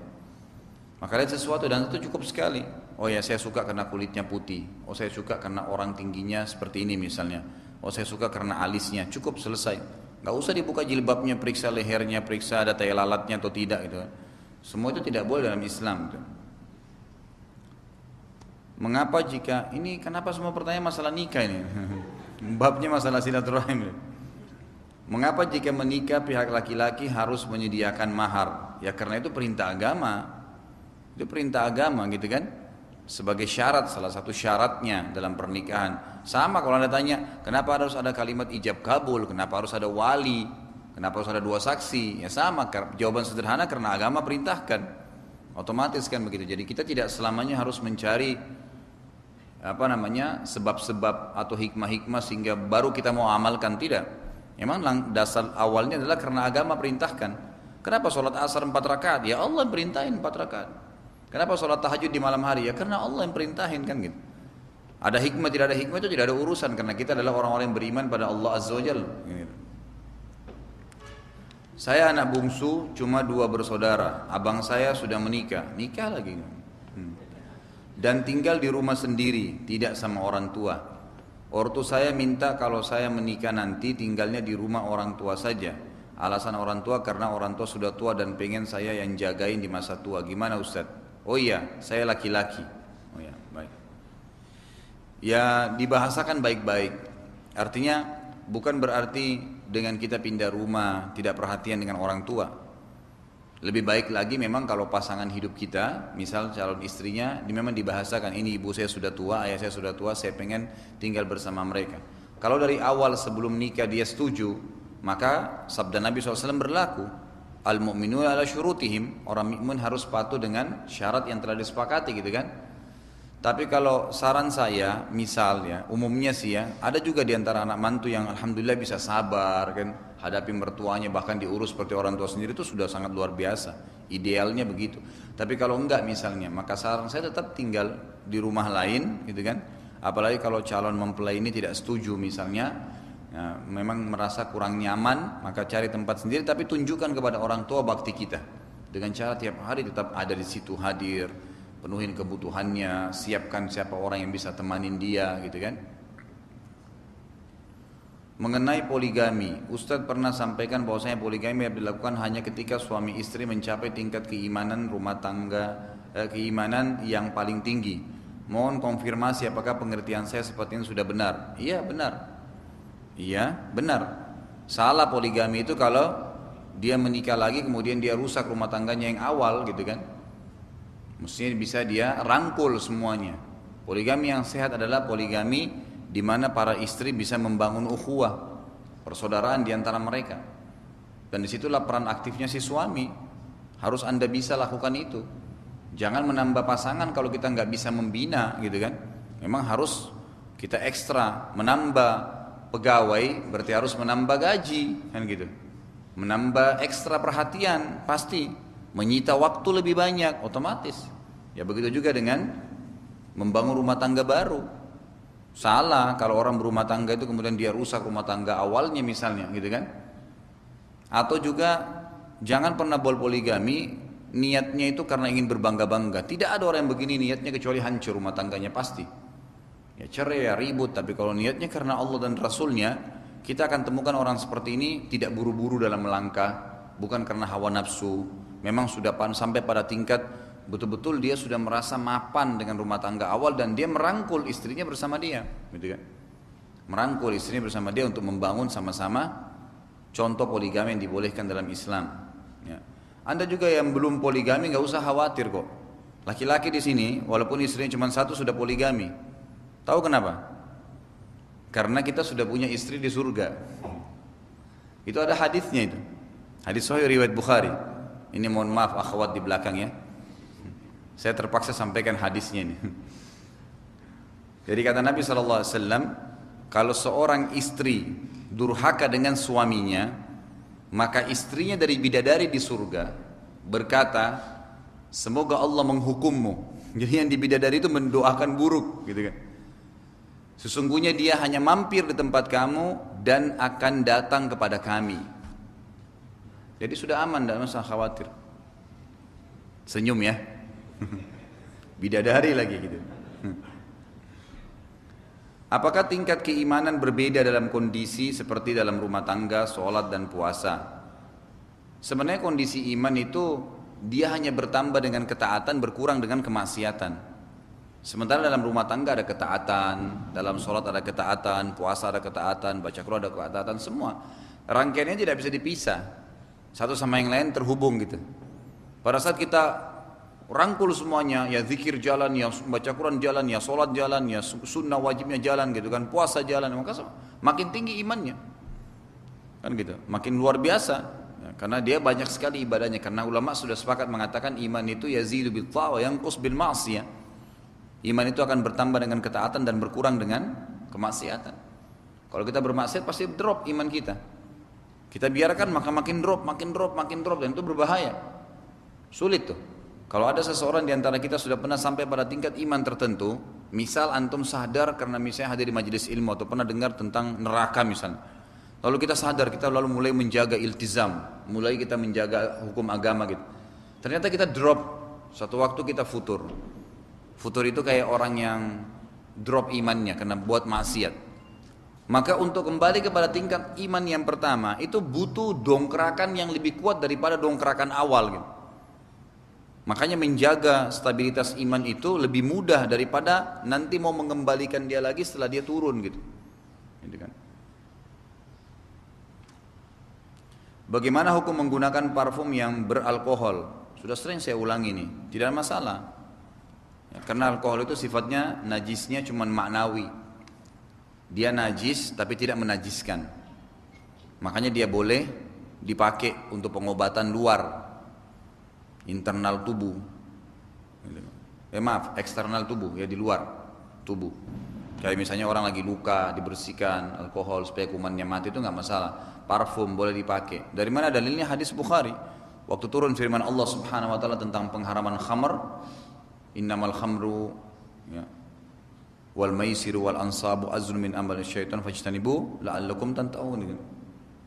Maka sesungguhnya khamar itu kan judi, menggantungkan nasib dengan berhala, itu perbuatan syaitan. Maka tinggalkanlah, tidakkah kalian berhenti? Pada saat turun firman Allah fala tantahun, tidakkah kalian berhenti? Maka dalam hadis Bukhari dikatakan semua sahabat langsung mengatakan, dan Umar pemimpinnya, intahina kami telah berhenti. Lalu mereka memecahkan semua kendi-kendi khamar mereka sehingga membasahi baju-baju dan seluruh jalan Madinah basah dengan khamar. Lalu pada saat dikumandangkan azan, mereka sholat tanpa mencuci baju mereka. Antara khamar ada alkoholnya, kan gitu. Nah, masalah khamar itu haram diminum itu hukum lain karena dia memabukkan. Hukum beda lagi. Masuk ke dalam badan dia memabukkan, itu hadisnya beda. Ma'asqara kathiruhu faqalilu haram. Yang kalau dikonsumsi banyak memabukkan maka sedikitnya haram, gitu kan?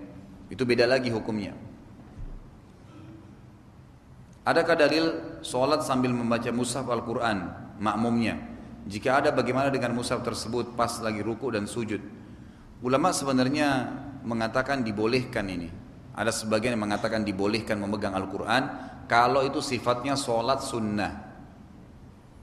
Beranjak daripada banyak dalil, diantaranya adalah hadis yang sahih kata Nabi SAW, Al-mar'u maliku linafilati. Seseorang pemilik sholat sunnahnya. Jadi kita kalau lagi sholat sunnah, bisa kita batalin semau kita, boleh saja, tapi kehilangan pahala kan. Kalau sholat wajib nggak boleh kita batalin kecuali dengan udzur syar'i kan. Tapi kalau sholat sunnah nggak apa-apa. Kita lagi puasa Senin Kamis, terus tiba-tiba mau batalin, boleh saja. Tapi kalau puasa Ramadan nggak boleh. Wajib, nggak boleh dibatalkan kecuali ada udzur syar'i. Nah jadi orang itu pemilik sholat atau ibadah sunnahnya, diantaranya sholat. Nah ulama mengatakan memang hadis ini global, tapi berarti boleh dihubungkan dengan hadis lain riwayat Bukhari, di mana kata Nabi SAW kepada orang yang musi'us sholah, ada sahabat yang berikan istilah sholatnya buruk. Jadi karena buru-buru gerakannya, maka kata Nabi SAW, kalau kau ingin sholat berdirilah dengan tegak, menghadap ke kiblat, lalu arahkan matamu ke tempat sujud, lalu bacalah. Ya. Saksi bahasanya itu hadisnya panjang, diantaranya tsummakra ma tayassar laka minal Qur'an. Kemudian bacalah apa yang telah termudahkan untukmu dari Al-Qur'an. Kata-kata tsummakra, sebagian ulama mengatakan berarti dia boleh membaca Al-Qur'an. Karena disuruh baca ayat memang. Ya ini untuk menghindari orang yang memang sedikit hafalannya, misalnya cuman setiap sholat selama 20 tahun inna ataina wal asri terus gitu kan. Maka mungkin dia pindah di surah-surah lain. Itu lebih baik kalau dia hafal. Seperti kalau lagi sholat tahajud gitu kan, atau imam lagi membaca mengkhatam Al-Quran di Ramadan lalu dia sambil melihat. Ini ada sebagian pendapat yang membolehkan ya, karena istidlalnya tadi yang saya katakan itu. Tapi tidak ada juga yang mengatakan tidak boleh mutlak, karena itu mengganggu konsentrasi mata kita dari tempat sujud. Sementara ada hadis yang menyuruh kita tidak boleh mengalihkan mata dari tempat sujud, yang berbunyi Allah dan malaikatnya terus memberikan salam kepada orang yang tidak mengalihkan matanya dari tempat sujudnya, gitu kan? Itu ada fadilah sendiri. Maka ada yang mengatakan tidak boleh ini sebenarnya megang mushaf, megang Quran. Dan yang mengatakan boleh malah terbuka lebar itu. Bukan cuma makmum, imamnya pun dibolehkan oleh pendapat pertama ini. Mereka boleh meletakkan Quran yang besar di dekat tempat sujudnya yang bisa kelihatan untuk dia baca ayat lebih panjang misalnya. Tapi di sholat sunnah. Kalau masalah bagaimana dia ruku atau bagaimana dia sujud, ya mekanismenya bisa umumnya si orang yang pegang Quran itu biasa Quran kecil kan. Tidak mungkin Quran besar sementara dia sholat. Jadi yang ukurannya lebih kecil, maka lebih mudah, bisa dilipat dan ditahan aja, dipegang, dibuka lagi pada saat berdiri. Ustaz, jika kita berziarah kubur, orang yang sudah meninggal bisa melihat atau mendengar kita enggak? Enggak bisa. Sama sekali enggak bisa. Itu sesuai dengan firman Allah Subhanahu wa taala. Allah Subhanahu wa taala mengatakan dalam Al-Qur'an, "A'udzubillahi minasyaitonir rajim, innaka la tusmi'u man fil kubur." Kau tidak akan pernah bisa mendengar apa yang terjadi di kuburan, dan mereka juga tidak bisa mendengar kamu. Tetapi mereka mendapatkan informasi tentang kerabatnya dari para malaikat. Sebagaimana sudah pernah saya sampaikan, kan ada dua orang sahabat, masih ingat kisahnya, yang mereka saling janjian, siapa yang mati duluan di antara kita, kalau diizinkan sama Allah, datang ke mimpi temannya. Meninggallah salah satu di antara mereka, kemudian malamnya mimpi temannya ini, datang dia. Lalu ditanya oleh temannya masih hidup, apa yang Allah lakukan dengan kamu? Dia bilang, alhamdulillah Allah sudah ampuni saya. Tidak terjadi interaksi seperti kita di dunia, tapi seperti hanya hal-hal poin-poin penting saja gitu. Lalu kata yang masih hidup ini, saya tiba-tiba melihat ada berwarna hitam, titik hitam di lehernya teman saya. Lalu saya tanya, apa itu di leher kamu? Lalu dia bilang, ini utang saya sebanyak 50 dirham kepada salah satu Yahudi di Madinah yang belum sempat saya bayar. Maka saya minta tolong kepada kamu untuk membayarkannya, dan uang itu saya letakkan di ruang tamu saya, berada di tempat ini, gitu kan. Namanya Yahudi itu si Fulan. Bangunlah, sebelum bangun, lalu yang meninggal ini bilang dalam mimpi itu, ini kisah nyata dan dalam riwayat yang sahih, cuma saya lupa nama dua sahabat ini. Lalu yang sudah mati di mimpi itu bilang, ketahuilah bahwasanya semua yang terjadi pada kerabat kami itu disampaikan kepada kami, sampai-sampai ada seekor kucing kami di rumah yang mati ya beberapa hari lalu. Jadi ceritanya ini bukan, mohon maaf tadi saya keliru ya, bukan malamnya dia mimpi, beberapa hari setelahnya, karena kisah ini menjelaskan ada kucing yang mati beberapa hari lalu di rumah kami dan diinformasikan kepada saya. Bangunlah temannya ini, si sahabat yang masih hidup, lalu kemudian dia ke rumahnya, temui istrinya dan anaknya temannya yang mati ini, lalu disampaikan mimpinya, lalu dilihat betul yang disampaikan di situ ada di ruang tamunya ada tempat lubang, dilihat ada karung kecil, ternyata memang ada isinya 50 dirham, dan didatangi orang Yahudi yang disebutkan namanya dalam mimpi, lalu diantar, memang betul dia katakan ada utangnya. Setelah itu lalu dia kembali lagi ke rumah istri si temannya yang mati, dan dia bilang begini, apakah ada sesuatu yang terjadi di rumah kalian? Kata yang istrinya, enggak ada, hanya saja beberapa hari lalu kucing kami mati. Berarti kan sesuai dengan informasi yang disampaikan dengan kerabatnya yang sudah meninggal. Jadi sampai informasi kepada mereka. Juga sabda Nabi SAW dalam hadis yang sahih, dimanapun kalian memberikan salam kepadaku, maka akan disampaikan kepadaku.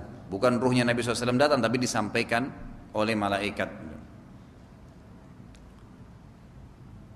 Pertanyaan berikutnya, jika nanti di yaumul hisab timbangan amal baik kita lebih sedikit dari timbangan amal buruk, apakah kita akan tetap disiksa dalam neraka? Sebab ana bertaubat baru sebentar, khawatir kelak timbangan amal baik ana lebih sedikit dari amal buruk, mengingat begitu banyaknya waktu yang sudah disia-siakan. Ada hadis Nabi SAW, ini berita gembira bagi orang-orang yang beriman, at-taubah tajubbu ma qablaha, taubat akan menghapuskan kesalahan yang lalu. Kalau anda sudah taubat kepada Allah Azza wa Jal, kita bermaksiat selama 30 tahun, taubat nasuha insya Allah 30 tahun itu bersih. nggak ada masalah, nggak ada dosa lagi. Jadi tinggal yang ditimbang nanti adalah amal soleh kita ke depan dan dosa yang kita kerjakan setelah taubat itu. Jadi nggak usah khawatir. Tapi kita kekurangan derajat di surga. Beda orang yang 30 tahun sholat 5 waktu dengan orang yang baru taubat tahun lalu kan gitu. Nggak mungkin sama secara kuantitas, memang sudah beda. Apalagi kalau kita bicara kualitasnya memang bagus gitu kan. Maka beda, tapi tidak ada masalah. Minimal Anda selamat dari azab dan masih bisa mengejar derajat-derajat di surga dengan sisa umur yang ada gitu. Yang ketiga, bagaimana pandangan Ustaz jika Anda mulai menghafal Quran dengan tajwid dan makhraj yang sebenarnya masih belum baik dan tepat? Tidak ada masalah. Hadis sahih kata Nabi SAW, orang yang mempelajari Quran, membaca Al-Quran dan dia mahir, dia kuasai tajwidnya, makharijnya, tempat penyebutan huruf itu, bacanya benar, maka dia bersama dengan para malaikat, derajatnya sama dengan para malaikat. Dan kalau seandainya dia membaca Al-Quran sementara dia yatata'ta dalam hadis, jadi dia terputus-putus, masih belum bisa, masih belum 100% mahir gitu, masih nyambung-nyambung, masih belajar, iqra' lah misalnya gitu kan, maka dia mendapatkan 2 pahala. Artinya 2 pahala ini kata ulama hadis adalah didobelkan, 10 pahala per huruf jadi 20 gitu kan, karena ada upaya dia untuk membaca. Jadi nggak ada masalah dan itu belum terlambat. Memang sudah semestinya Anda membaca dan mempelajari gitu. Ustadz, di kantor saya pernah ada ustadz yang bahas tentang tasawuf dan dia tidak setuju kalau ada yang mengatakan tasawuf itu sesat. Pertanyaannya, apakah tasawuf itu dan benarkah ajaran tasawuf? Ya, orang memang yang masuk dalam aliran ini pasti menganggap itu benar gitu kan, otomatis. Dan ini sebenarnya sudah sering saya ulangi ya, mudah-mudahan teman-teman yang sudah biasa dengar tidak jenuh kalau saya ulangi lagi penjelasannya. Kata-kata tasawuf itu diambil dari kata-kata suf. Suf itu artinya kain kasar. Awal mula munculnya ini di tahun 110 Hijriah di zaman Hasan Basri rahimahullah. Jadi beliau adalah ulama tabi'in yang terkenal juga sebagai anak susu Nabi SAW karena beliau pernah tinggal serumah dengan Ummu Salamah, istri Nabi SAW gitu kan. Walaupun Ummu Salamah tidak pernah menyusui Hasan Basri, tapi pernah satu kali ibunya, ini kebetulan Hasan Basri adalah pembantunya Ummu Salamah, dan pernah satu kali ibunya Hasan Basri lagi sibuk dan dia masih masa menyusui, maka untuk menenangkan Ummu Salamah ya memberikan payudaranya kepada Hasan Basri yang masih kecil, maka diberikan julukan anak susu Nabi SAW. Beliau pernah melihat ada beberapa khalifah, ada khalifah di zaman beliau hidup itu sudah mulai menggunakan pakaian yang berlebihan, mewah gitu kan. Kemudian kehidupannya sudah mulai agak mubadzir ya. Maka zaman itu pakaian ulama dengan pakaian umara, pemimpin dan ulama dan pemimpin itu punya pakaian khas, begitu dilihat langsung ketahuan gitu. Maka pada saat itu beliau mengubah bajunya. Beliau seorang ulama besar, ada baju jubahnya sendiri, tapi beliau ubah, beliau menggunakan kain suf, kain kasar, untuk menunjukkan kepada khalifah yang pada saat itu lagi disorotin oleh beliau, perbuatan anda itu salah, melampaui batas gitu. Nah, karena beliau orang soleh, maka mulailah banyak orang murid-muridnya mencontohi. Dipikir itu memang sudah pakaian yang memang Hasan Basri suka pakai, padahal sebenarnya tidak, hanya waktu pada saat itu saja. Dan ini sekaligus kita luruskan karena banyak orang yang salah faham, terutama teman-teman yang masuk dalam tasawuf ini, mereka anggap bahwasanya tasawuf itu harus kita baju yang kumuh, harus makannya roti kering, itu kan tidak boleh, mencintai dunia. Salah itu semua. Boleh saja orang normal mencintai dunia. Bukankah bagian daripada dunia adalah udara yang kita hirup, rumah yang kita tinggali, pakai kendaraan yang kita tunggangi, semua itu biasa-biasa saja. Bahkan Nabi SAW memberikan nama untanya beliau, gitu kan? Dikasih nama untanya. Ya, kemudian beliau memberikan nama kudanya, dan beliau gemar untuk menunggangi kendaraannya itu. Beliau merasa senang dengan itu wajar kan? Gitu, tidak ada masalah. Tapi ini salah faham, karena tadi perilaku Hasan Basri dianggap beliau pakai baju suf itu dari itu sampai beliau meninggal. Padahal tidak, pada saat itu saja. Kemudian sambil menasihati khalifah beliau kembali lagi. Tapi sudah banyak orang yang mencontohi pada saat itu. Itu awal akar pertama kalimat suf dulu, tasawuf. Nah, suf pertama, suf saja, shad, waw, fa. Kemudian mulailah orang-orang yang belajar dari Hasan Basri ini bentuk pengajian-pengajian dan mereka pakai baju-baju itu, gitu kan. Murid-muridnya lagi mulai pakai juga, gitu kan. Mulai nyebar nih. Maka halaqah-halaqah pengajian-pengajian para tabi'in ini yang menggunakan kain suf dikatakan tasawuf. Kan gitu. Baik, berkembanglah. Banyak orang-orang yang belajar dari tabi'in ini, mereka seperti apa ya? Kalau misalnya ada seorang ulama lah terkenal, namanya sampai mendunia, gitu kan? Atau sama namanya di Indonesia lah terkenal. Kemudian kita pernah belajar dengan dia. Pasti kalau teman-teman yang setara dengan kita lagi ngobrol, kita merasa bangga ya karena pernah belajar dengan orang itu. Nah zaman itu ulama-ulama tabi'in yang masyhur ini ada di antara memang murid-muridnya yang luar biasa, mulazamah. Setiap di mana dia ada pengajian dihadiri. Ada juga yang datang ya cuma 2 kali 3 kali, yang penting sudah pernah hadir. Jadi kalau teman-temannya pada ngobrol, oh ya saya juga tahu pernah saya hadir gitu. Tapi ada di antara mereka yang tidak bertanggung jawab nih. Seperti apa misalnya? Ada orang-orang yang datang dari daerah padang pasir waktu itu, orang-orang Badui tidak faham agama, mereka mendatangi halaqah-halaqah para ulama tabi'in. Lalu mereka datang ya seminggu 2 minggu, sebulan 2 bulan. Ya.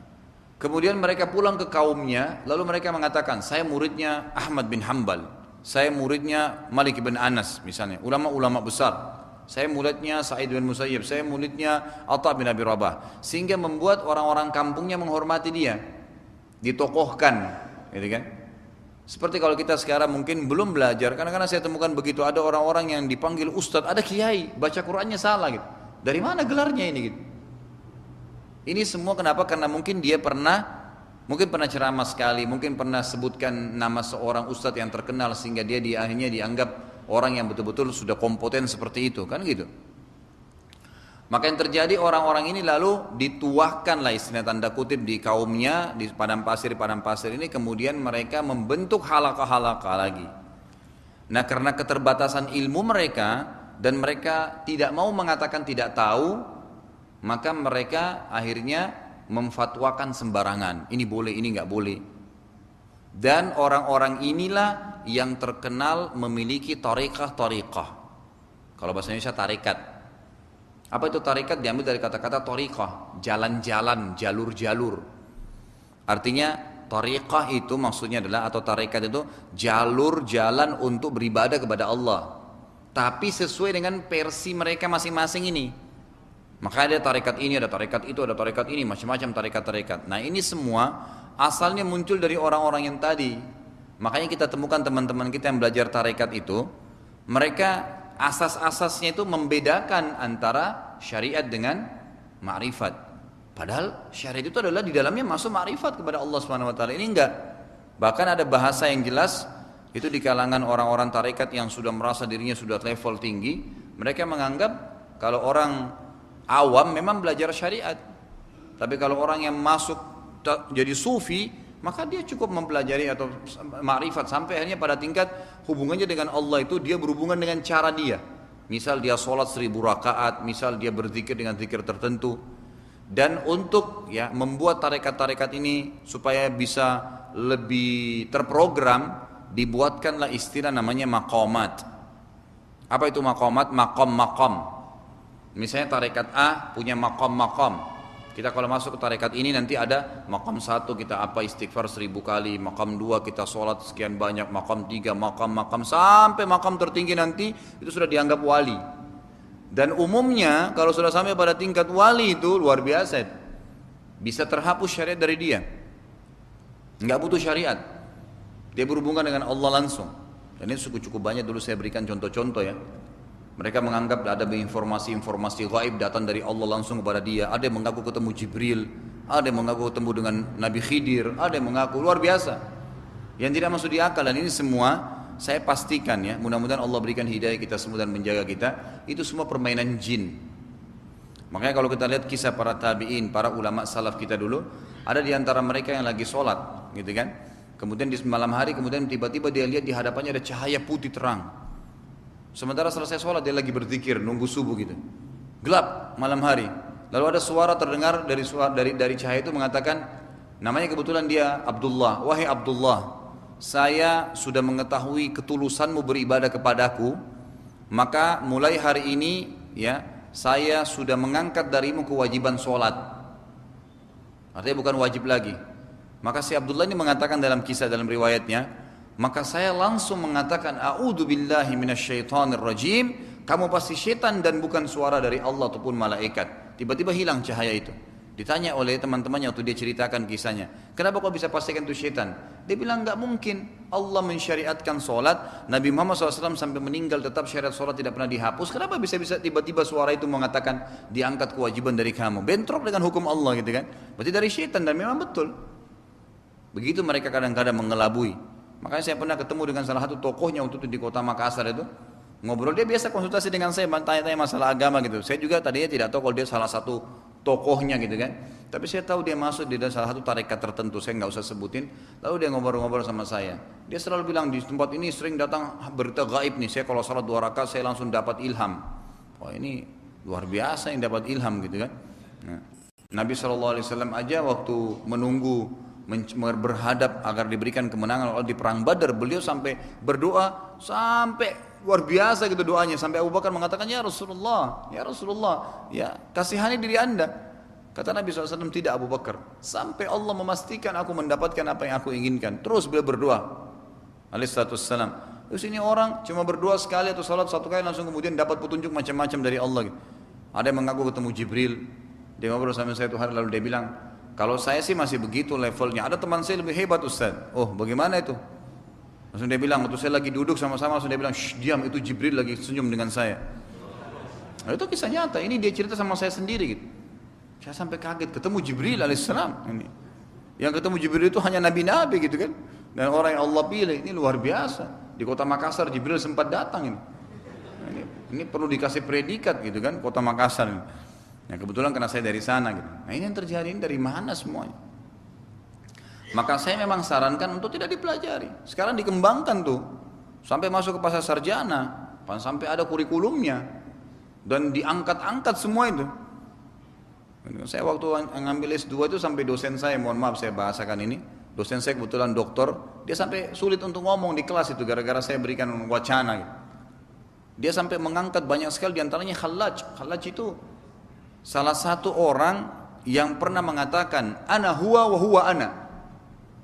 Jadi tokoh yang dianggap luar biasa dalam suf itu adalah seorang bernama Khallaj. Khallaj ini pernah berkata, saya adalah Tuhan, Tuhan adalah saya. Dipenggal lehernya oleh Mu'tasim, khalifah pada zaman itu. Ini orang sudah kufur, mengaku dirinya Tuhan, Tuhan bisa masuk ke badannya. Bagaimana bisa itu? Tidak mungkin. Dipenggal kepalanya, tapi dianggap dia orang yang berprestasi. Dia adalah tokoh yang diceritain kisahnya bagaimana. Loh ini orang dipenggal kok, dikisos. Karena dia syirik gitu kan. Dianggap tidak normal di zamannya dulu tuh, di zaman Abbasiyah. Tapi kita sekarang dijadikan kurikulum di S2. Wah luar biasa.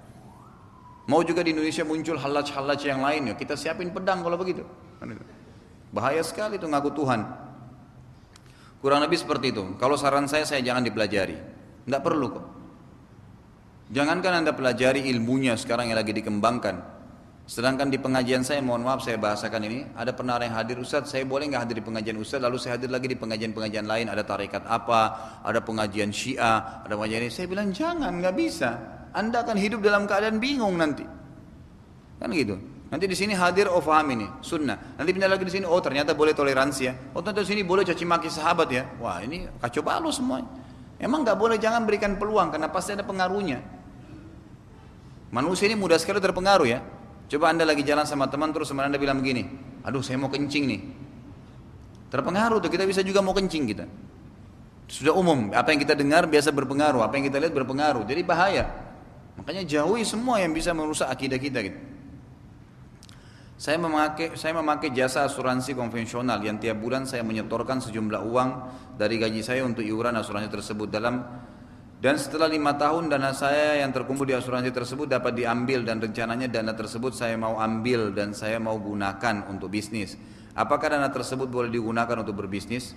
Saya sudah katakan tuh hari, kalau asuransi konvensional yang sifatnya ada biaya pendaftaran misalnya, atau ada gharar, yang paling sering dari asuransi itu gharar. Apa itu gharar? Merugikan salah satu pihak. Telah digunakan untuk menyajikan katak sebagai makanan, apakah tetap najis juga seperti halnya babi? Kata itu khilaf di antara ulama.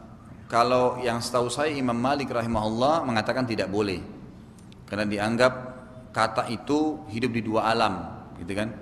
Dia bisa hidup di air, dia bisa hidup di darat. Nah, sementara ada riwayat yang melarang kita untuk mengkonsumsi hewan yang hidup di dua alam, gitu kan? Kecuali kalau hewan itu memang dominannya di satu wilayah. Misal, memang dia dominannya di darat misalnya. Maka dilihat kategori haram di darat apa? Bertaring, mencengkram, menyerang dengan pelatuknya. Kalau tidak ada berarti dia nggak masalah. Tapi kalau dia dominan di air, maka umumnya halal, karena semua yang di air halal. Walaupun dia bertaring, ikan hiu itu halal dimakan, nggak ada masalah. Kalau sekarang fatwa Lajnah Daim yang terakhir itu dihalalkan. Bahkan fatwa Lajnah Daim itu mengeluarkan fatwa sekarang yang terakhir itu, buaya pun dibolehkan dimakan. Karena dianggap dia hewan air sebenarnya, dia cuma datang ke darat itu untuk mengeringkan atau memanaskan dirinya dengan matahari, kemudian dia langsung masuk di air. Umumnya di air, menyerang pun dari air, gitu kan? Maka berarti dia dikategorikan hewan air. Ini fatwa-fatwa yang terakhir. Dan kata pun seperti itu, dianggap dia sebenarnya adalah hewan darat, bukan hewan air.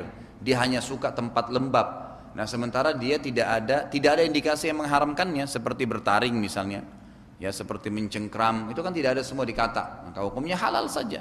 Ya, tinggal khilaf di antara ulama, apakah ya jijik itu ya tidak disenangi oleh satu kaum membuat hal tersebut jadi haram. Maka pendapat ulama mengatakan tidak. Ada yang mengatakan iya, gitu kan? Apakah memang jijik cukup untuk membuat dia haram? Maka jumhur ulama mengatakan tidak. Jadi Allahu alam, yang saya tahu tidak masalah. Kalau pernah dimasak, maka itu berarti dipakai. Betul, karena ada pendapat yang mengatakan boleh, maka boleh. Ada juga pendapat yang mengatakan tidak boleh, ya. Umumnya tidak dibolehkan. Seperti Imam Malik yang tadi mengatakan tidak boleh. Berarti termasuk juga wadah yang dipakai untuk memasak itu dijauhi. Yang terakhir, dalam hukum ekonomi syariah, apakah dibolehkan suatu individu atau lembaga keuangan meminta jaminan pinjaman dalam kasus pinjaman modal kerja dan modal usaha? Jadi apabila nasabah tidak bisa mengembalikan uang pinjaman tersebut dikarenakan usahanya merugi, jaminan tadi sebagai pengganti hutangnya, sehingga di sini lembaga keuangan tersebut tidak memiliki risiko merugi atau apapun. Setahu saya tidak bisa seperti itu. Bisnis dalam Islam itu memang untung rugi ditanggung bersama. Kalau begitu dia mau enaknya saja, gitu kan? Ya nggak bisa. Kalau kita sudah bisnis sama seseorang, kita harus tahu kita letakkan dana kita di tempat orang yang benar. Maka kita harus ikut sama dia di laba ruginya, untung ruginya. Kecuali kalau memang orang ini penipu misalnya, orang ini memang tidak jelas, dia ada keuntungan, dia bohong, dia bilang enggak. Maka di sini ulama mengatakan dibolehkan kita mengambil aset dia, ya senilai uang kita. Tapi apakah kita diharuskan memberikan jaminan? Maka tidak ada itu. Dalam Islam setahu saya tidak ada itu. Memberikan jaminan itu tidak ada. Kalaupun ada jaminan, maka jaminan itu tidak akan hilang. Ya, tidak akan hilang. Terutama misal kalau dalam kondisi perusahaannya lagi rugi memang, maka nggak boleh, gitu kan?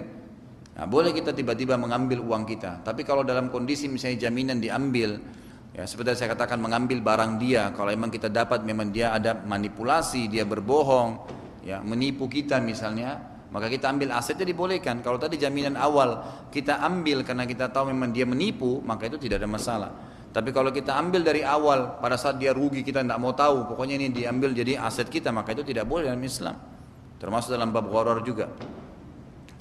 Saya difitnah dan dianiaya oleh keluarga suami. Setelah saya mendengar ceramah Ustadz, saya memaafkan.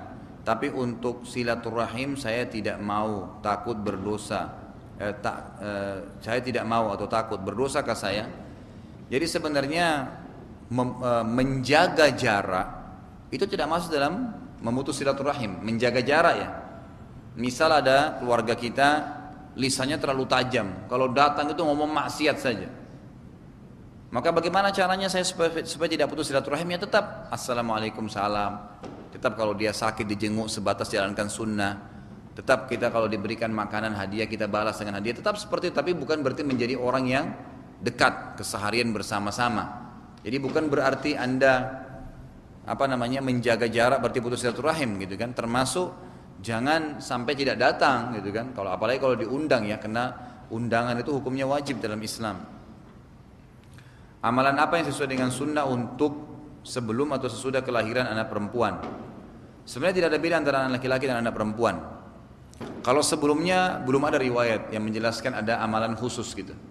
Tapi sebagian ulama berijtihad mengatakan dianjurkan ya, karena sekarang sudah ada teknologi canggih gitu kan, bayi itu ternyata berpengaruh juga ya kepada ketaatan dan kesolehan ibunya serta ayahnya ya, termasuk uang yang dimasukkan halal atau tidak, itu berpengaruh semua kepada anak-anak. Kapan uang yang masuk itu halal, kemudian juga orang tuanya dalam keadaan saleh ya, tetap hamil, sujud kepada Allah Azza wa Jalla, berdoa, berzikir, membaca Quran, maka itu berpengaruh kepada janinnya.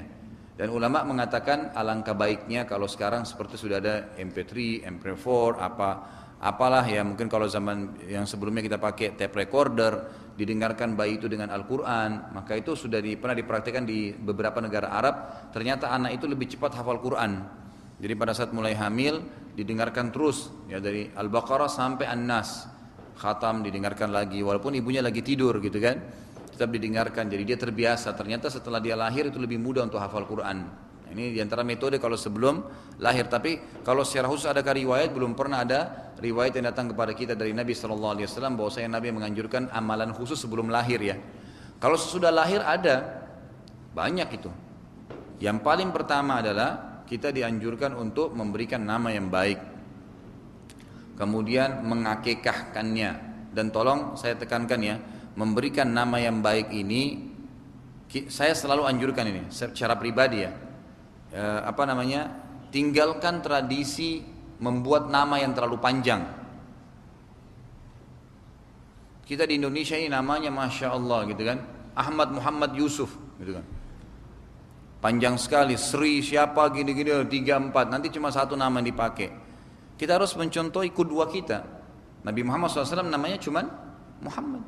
Abu Bakar, Umar, kan tidak pernah ada namanya Umar, Uthman, Ali ya, Umar sendiri, Uthman sendiri, Ali sendiri, nama pendek-pendek semua kan gitu. Itu yang sunnah. Dan nama juga itu usahakan jangan diringkas-ringkas. Muhammad ya panggil Muhammad, jangan Mat gitu. Ya supaya memang berkah namanya ada gitu kan. Muhammad kan artinya terpuji gitu. Jadi saya sarankan tinggalkan nama yang terlalu panjang itu. Saya sering ditanya begitu di SMS atau di BBM, Ustaz, bagaimana pendapat Ustaz dengan namanya ini? Saya mau anak saya cerdas, bijaksana, pintar, gagah. Terus dipilihlah bahasa Arab satu-satu, dicopot-copot dari sini. Jadi nama anaknya panjang sekali. Untuk apa? Nggak usah. Contoh kita kan sudah ada. Dan Nabi SAW menuntun kita dengan nama-nama. Beliau mengatakan nama yang paling Allah cintai adalah Abdullah dan Abdurrahman. Kemudian datang setelahnya semua yang bernama Abdu kalau anak laki-laki. Kemudian datang setelahnya nama nabi-nabi. Kemudian datang setelahnya nama para sahabat Nabi.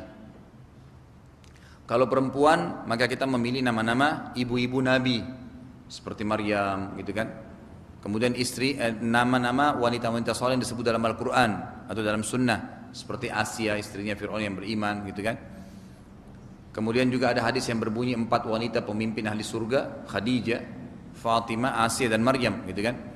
Itu diantaranya. Itu ada nama-nama sahabiat banyak sekali. Dan rata-rata namanya ini semua kalau anda lihat pasti satu nama saja. Juga berhubungan dengan nama ini, kalau sudah menikah, tolong akhwat kita kalau belum paham hukum ini, jangan pernah hilangkan nama ayah anda. Jadi misalnya ada seseorang menikah dengan si A, nikah dengan si B, nama ayahnya dia A binti Z misalnya. Begitu dia nikah, diganti nama ayahnya dengan nama suaminya, nggak boleh. Nabi SAW melarang menisbatkan nama kepada selain ayah. Makanya Aisyah setelah menikah dengan Nabi SAW namanya Aisyah binti Abi Bakar, nggak pernah dikatakan Aisyah Muhammad, mana pernah? Nggak pernah. Hafsah tetap Hafsah binti Umar, tidak pernah sama sekali. Kita kan punya syariat, harus dipenuhi, harus kita ikutin gitu. Jadi pilihlah nama-nama yang benar. Dan tidak ada masalah orang Indonesia tapi namanya nama Arab. Kenapa memang? Tidak ada masalah. Kita kan memilih nama-nama yang baik ya. Tapi juga nama Arab harus ditahu artinya. Karena ada orang di Pakistan pernah terjadi begitu. Anaknya lahir kembar, dia bilang saya harus buka Quran. Buka nama, dapat kalimat khairum bariyah dan syarrum bariyah. Dikasih nama anaknya khairum bariyah itu surga, syarrum bariyah itu neraka, gitu kan? Karena dia pikir ini mirip, ya sudah diambil. Nggak bisa juga begitu, harus tahu artinya, gitu kan? Jangan juga salah. Makanya saya kategorikan tadi, cari nama-nama yang sudah dipakai oleh sahabat. Sahabat itu sudah jelas banyak. Ada 70.000 sahabat, banyak sekali. Itu kan nama-nama yang bagus-bagus, apalagi yang punya peran-peran besar dalam Islam. Dan juga pada saat memberi nama, niat berpengaruh ya. Kalau ada orang memberikan nama, dia cari satu orang, seperti sekarang misalnya ada toko-toko yang terkenal di dunia, tapi tidak baik ibadahnya, lalu dia bangga anaknya dikasih nama itu dengan contohnya supaya seperti itu, nanti jadi begitu juga, nanti bahaya. Kita harus minta supaya anak-anak kita menjadi orang-orang yang soleh dan soleha gitu kan. Yang pertama kasih nama, yang kedua akikah. Anak perempuan disembelikan 1 ekor kambing, anak laki-laki 2 ekor kambing. Bagaimana jantan atau betina boleh.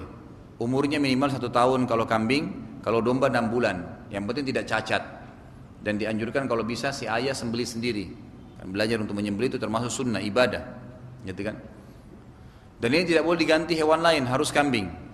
Saya itu hari sempat lihat cuplikan ceramah dari salah satu ustadz di Jawa Timur. Saya kaget gitu, bahas masalah akikah gitu kan. Lalu moderator tanya, Ustadz, akikah itu boleh nggak diganti? Kalau orang tidak mau kambing diganti sapi. Oh boleh saja. Makin besar hewannya makin besar pahalanya. Berarti kalau unta lebih besar lagi pahalanya. Ini dari mana ini? Lalu moderator sempat bilang begini, loh selama ini saya ikuti ustadz, ini di shooting ya, selama ini saya ikuti ustadz-ustadz lain selalu mengatakan memang terkisar di kambing saja. Oh memang mereka, kalau saya lain gitu. Wah ini berani sekali gitu. Saya sampai kaget loh, ini orang luar biasa ini. Siap-siap dibakar di api neraka ini. Membuat hukum sendiri bagaimana itu? Ya, Nabi SAW sudah tentukan kambing nggak pernah diganti, ya nggak bisa, kecuali domba saja kan gitu. Nggak bisa diganti itu walaupun dia orang bule, dia orang Afrika, orang Arab, orang Melayu sama saja kan gitu. Dan ini disunnahkan dan dianjurkan di hari ke-7, di hari ke-7 dari lahirnya. Nah hari ke-7 dari lahirnya ini dihitung dari hari dia lahir. Misal dia lahir Selasa malam, mulai hitung hari Selasa, Rabu, Kamis, berarti hitung sampai 7 hari ke depan. Ini pendapat yang paling kuat. Pendapat kedua mengatakan masih boleh menggunakan hadis yang masih dipusingkan oleh para ulama. Ada yang menghasankan, Ibnu Qayyim diantaranya mengangkat hadis ini. Boleh di hari ke-7, hari 14 atau hari ke-21. Kemudian yang ketiga adalah mentahnik. Tahnik itu mengunyahkan kurma sampai halus, kemudian menempelkan di langit-langit si bayi tadi. Lebih baik kalau ada orang soleh yang bisa diminta, karena para sahabat biasa meminta Nabi SAW mentahnikkan. Kalau tidak kita ragu, maka boleh orang tuanya. Itu kan orang tuanya sendiri, makanya dianjurkan. Tidak ada batas hari, ini kapan saja boleh dilakukan, terutama waktu masih baru lahir. Kata ulama, sangat sehat kalau yang pertama masuk ke dalam perut si bayi, itu ASI ibunya dan sari kurma tadi. Jadi dikunyah sampai halus sekali, betul-betul halus, baru ditempelkan ke langit-langit dan sangat sedikit saja. Itu ukurannya sedikit saja, gitu kan. Ini juga tahnik, gitu kan. Ini diantara yang dilakukan pada saat mereka sudah lahir gitu. Nah tidak ada dalam Islam itu pusarnya pada saat lepas sisa plasenta, itu sering dibahasakan ini saudaranya. Maka harus tahu dalam kendi ditanam di tanah. Dari mana ini? Enggak ada masalah itu. Biar Anda taruh di sungai dia mengalir enggak masalah. Katanya kalau dimakan hewan nanti bisa jadi nakal dia. Bisa jadi ganas. Dari mana semua ini? Karang-karang. Kita ini orang Islam punya hukum. Enggak ada masalah. Itu kan sisa plasenta yang sudah tidak dipakai. Enggak masalah. Mau ditanam boleh, mau ditaruh kresek, dibuang di sampah, nggak masalah sebenarnya. Nggak ada hubungannya sama sekali dengan si bayi gitu. Juga sama dianjurkan kita untuk mencukur rambutnya. Ini sama pada hari yang sama, hari ke-7 diberikan nama, diakekahkan, gitu kan. Kemudian dicukur rambutnya. Yang dicukur rambutnya ini dianjurkan agar sampai habis, kemudian ditimbang dengan timbangan perak atau emas. Kira-kira berapa gram beratnya, dinilai pada hari itu perak berapa, lalu disodokahkan jumlahnya. Lalu disodokahkan jumlahnya, laki-laki perempuan sama saja. Umumnya sih biasa kalau rambut bayi itu kurang dari 1 gram atau 1 gram ya, maksimal. Biasanya begitu. Maka kita nilai berapa diinfakkan di jalan Allah Subhanahu wa taala. Sisanya tinggal masalah pendidikannya. Pendidikan agama, bagaimana kita mendidiknya dengan cara yang baik. Kalau ada orang misalnya tidak sempat berakikah, maka yang lebih kuat pendapat mengatakan tidak perlu akikah lagi. Jadi jangan lagi ada yang bertanya, kalau saya sudah besar tidak akikah orang tua saya dulu, saya akikah lagi enggak usah akikah, enggak apa-apa. Kan gitu. Sudah lepas kok dari hukumnya. Karena lebih kuat pendapat mengatakan kalau lewat dari hari yang telah ditentukan oleh Nabi SAW hari ke-7, berarti sudah gugur hukum kewajibannya kalau dia tidak punya kemampuannya. Manakah yang lebih baik antara menyambung silaturahim dengan telepon atau berkunjung? Ya tergantung kondisi. Sebenarnya tentu lebih baik kalau kita berkunjung ya. Kan itu. Apalagi kalau memang itu sifatnya mahram. Karena ada juga rahim kita yang bukan mahram kan. Seperti sepupu itu rahim juga, tapi bukan mahram. Nah kalau kita ketemu interaksi, kemudian cuma berdua, maka hukumnya haram juga dalam agama. Nah, itu diantara contohnya. Tapi kalau misalnya orang tua, saudara kandung, paman, tante yang memang mahram juga, jadi bergabung antara rahimnya dengan mahramnya, maka itu lebih baik berkunjung tentunya. Karena berkunjung kan bisa kita bawa hadiah, masuk hadis lain lagi, tahadu, tahabu, saling memberikan hadiah lah, maka kalian akan saling mencintai, saling menghormati gitu kan. Kemudian kita tahu keadaan rumahnya, mungkin kita bisa bantu apa, mungkin antum bisa bawa buku, dihadiahkan ke dia, banyak hal yang bisa dilakukan kalau berkunjung. Tentu lebih besar manfaatnya. Kalau tadi yang saya sarankan telepon itu agar tiap hari ada jadwal gitu loh. Nggak usah repot-repot, dari rumah ke kantor aja deh. Luangkan waktu 1 menit 2 menit sementara macet telepon gitu kan, atau SMS gitu. Jika ada zakat harta senilai 1 juta, manakah yang lebih baik antara memberi kepada satu orang fakir dekat rumah yang bisa dipergunakan sebagai modal atau memberikan kepada sepupu yang miskin yang totalnya ada 10 orang? Ya tergantung kondisional sebenarnya. Tentu saya katakan tadi di awal pertemuan, kalau kasuistiknya memang itu ada hubungan kerabat, tentu lebih bermanfaat untuk kerabat. Lebih besar pahalanya karena Nabi SAW katakan itu tadi. Gitu kan? Ini sudah semua tadi ya.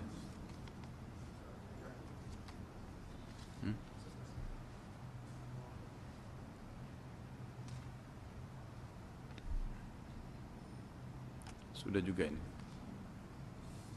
Alhamdulillah kalau sudah habis. Ini belum. Ustaz, bagaimana kalau saya memutuskan ukhuwah dengan sahabat saya karena dia mengaku dan mengatakan sebagai Syiah, Rafidhah, dan bagaimana hukumnya kalau saya menyatakan dia sahabat saya, saya menyatakan dia bukan Islam. Terima kasih. Ya. Jadi kalau tadi tuh di antara sunnah ibadah atau sunnah perintah agama kita dalam berhubungan atau menjaga ukhuwah adalah kita bersatu karena Allah dan berpisah karena Allah. Kalau ada orang yang sudah jelas-jelas jadi teman kita dan mengaku saya orang Syiah Rafidhah, itu luar biasa ini. Tahukah Syiah Rafidhah itu siapa? Syiah Rafidhah itu yang mengatakan Quran itu kurang, mengkafirkan sahabat, gitu kan? Mengatakan Jibril berkhianat, banyak sekali pelanggarannya. Maka itu bukan cuman dibatasi, memang harus ditinggalkan ukhuwahnya setelah kita nasihatin. Memang nggak boleh, nggak ada ukhuwah di situ. Mereka itu masuk dalam kategori orang-orang yang munafik, yang menyembunyikan keislamannya gitu kan. Bahaya sekali. Alhamdulillah kita sangat bersyukur kepada Allah. Allah mudahin di Indonesia ini MUI sendiri sudah mengeluarkan buku yang menjelaskan tentang sesatan Syiah itu, dan itu memang harus dijauhi. Kalau anda mengatakan dia bukan Islam, ya kalau memang dia mengikrarkan pengkafiran sahabat kan gitu, kemudian mengatakan memang Quran kurang, maka itu memang sudah keluar dari agama Islam. Taubatnya harus mengulangi syahadat. Bagaimana bisa dia mengkafirkan sahabat-sahabat Nabi yang memang kata para ulama mengkafirkan sahabat Nabi berarti mengkafirkan orang-orang yang telah Allah puji dalam Al-Quran. Radiyallahu anhum wa radu'an. Allah sudah ridho dengan mereka. Gitu kan? Kemudian mereka juga berarti menghina Nabi SAW karena Nabi berarti salah pilih sahabat. Tidak mungkin Allah pilih. Sementara ada hadis yang berbunyi, kata Nabi SAW, Allah melihat hati-hati hambanya maka ditemukan hatiku yang paling bersih. Lalu Allah melihat hati-hati setelah hatiku maka Allah menemukan hati para sahabatku. Ini jelas sahabat itu pilihan, gitu kan? Sahabat itu pilihan dari Allah Subhanahu Wa Taala. Jadi sangat positif kalau kita memutuskan hubungan gitu. Kecuali kalau memang kita lihat dia orang hanya terpengaruh dan kita bisa mendakwainya. Apakah tafsir ayat terakhir dalam surah Al-Kautsar termasuk dalam kategori memutuskan silaturahim? Setahu saya maksudnya seperti apa ya? Saya nggak ngerti pertanyaannya. Inna syani'aka huwal abtar maksudnya. Ya. Kalau yang dimaksud di sini adalah terjemahan, ya, ditarik secara individu kepada kita, mungkin bisa kemana-mana jabarannya. Tapi setahu saya ini memang adalah peringatan untuk Nabi Sallallahu Alaihi Wasallam. Memang untuk Nabi Sallallahu Alaihi Wasallam dan tidak ada masuk atau tidak masuk dalam kategori putus silaturahim. Yang memutuskan silaturahim, intinya silaturahim dalam Islam disuruh dijaga, termasuk kepada orang tua kita saja yang kafir kita masih dianjurkan untuk melanjutkan hubungan dengan mereka, kerabat kita yang kafir. Yang penting jangan sampai kita mendukung ibadahnya.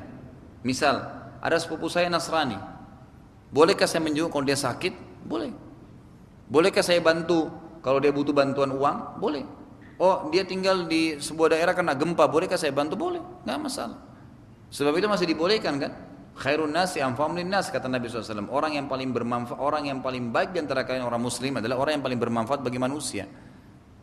Kita masih harus berbuat baik dengan mereka. Siapa tahu dengan itu mereka dapat hidayah kan gitu. Itu tidak ada masalah. Kita boleh berbuat, tapi jangan masalah ibadah. Kalau kita disuruh nyumbang bangun gereja nggak boleh. Tapi kalau kita membantu, kita jalan di jalan ada orang tabrakan, setelah kita dekatin ternyata pakai kalung salib dibantu, gak bantu, nggak masalah, gitu kan? Jadi sebatas itu boleh. Kita melanjut. Nah, yang tidak boleh itu seperti membantu tempat ibadahnya atau menghadiri keadaan kerabat kita yang sudah meninggal dalam keadaan kafir ya. Karena Nabi SAW mencontohkan menjenguk orang Yahudi yang lagi sakit, tapi tidak pernah ada riwayat yang menjelaskan Nabi SAW mendatangi rumah mereka yang sudah mati, nggak pernah. Karena takziah itu mendatangi rumah orang yang sudah mati itu termasuk bagian daripada ibadah. Maka nggak boleh kita hadir di rumah dukanya orang non Muslim, gitu kan? Tapi pada saat dia sakit boleh kita jenguk, boleh. Pada saat dia butuh bantuan, pada saat dia hidup boleh. Sebatas yang agama masih bolehkan. Kurang lebih seperti itu. Allahu a'lam. Alhamdulillah sudah selesai sampai sini. Kalau ada benar dari Allah, kalau ada salah dari saya mohon dimaafkan. Subhanakallahumma bihamdika asyhadu an la ilaha illa anta astaghfiruka wa atubu ilaik. Wassalamualaikum warahmatullahi wabarakatuh.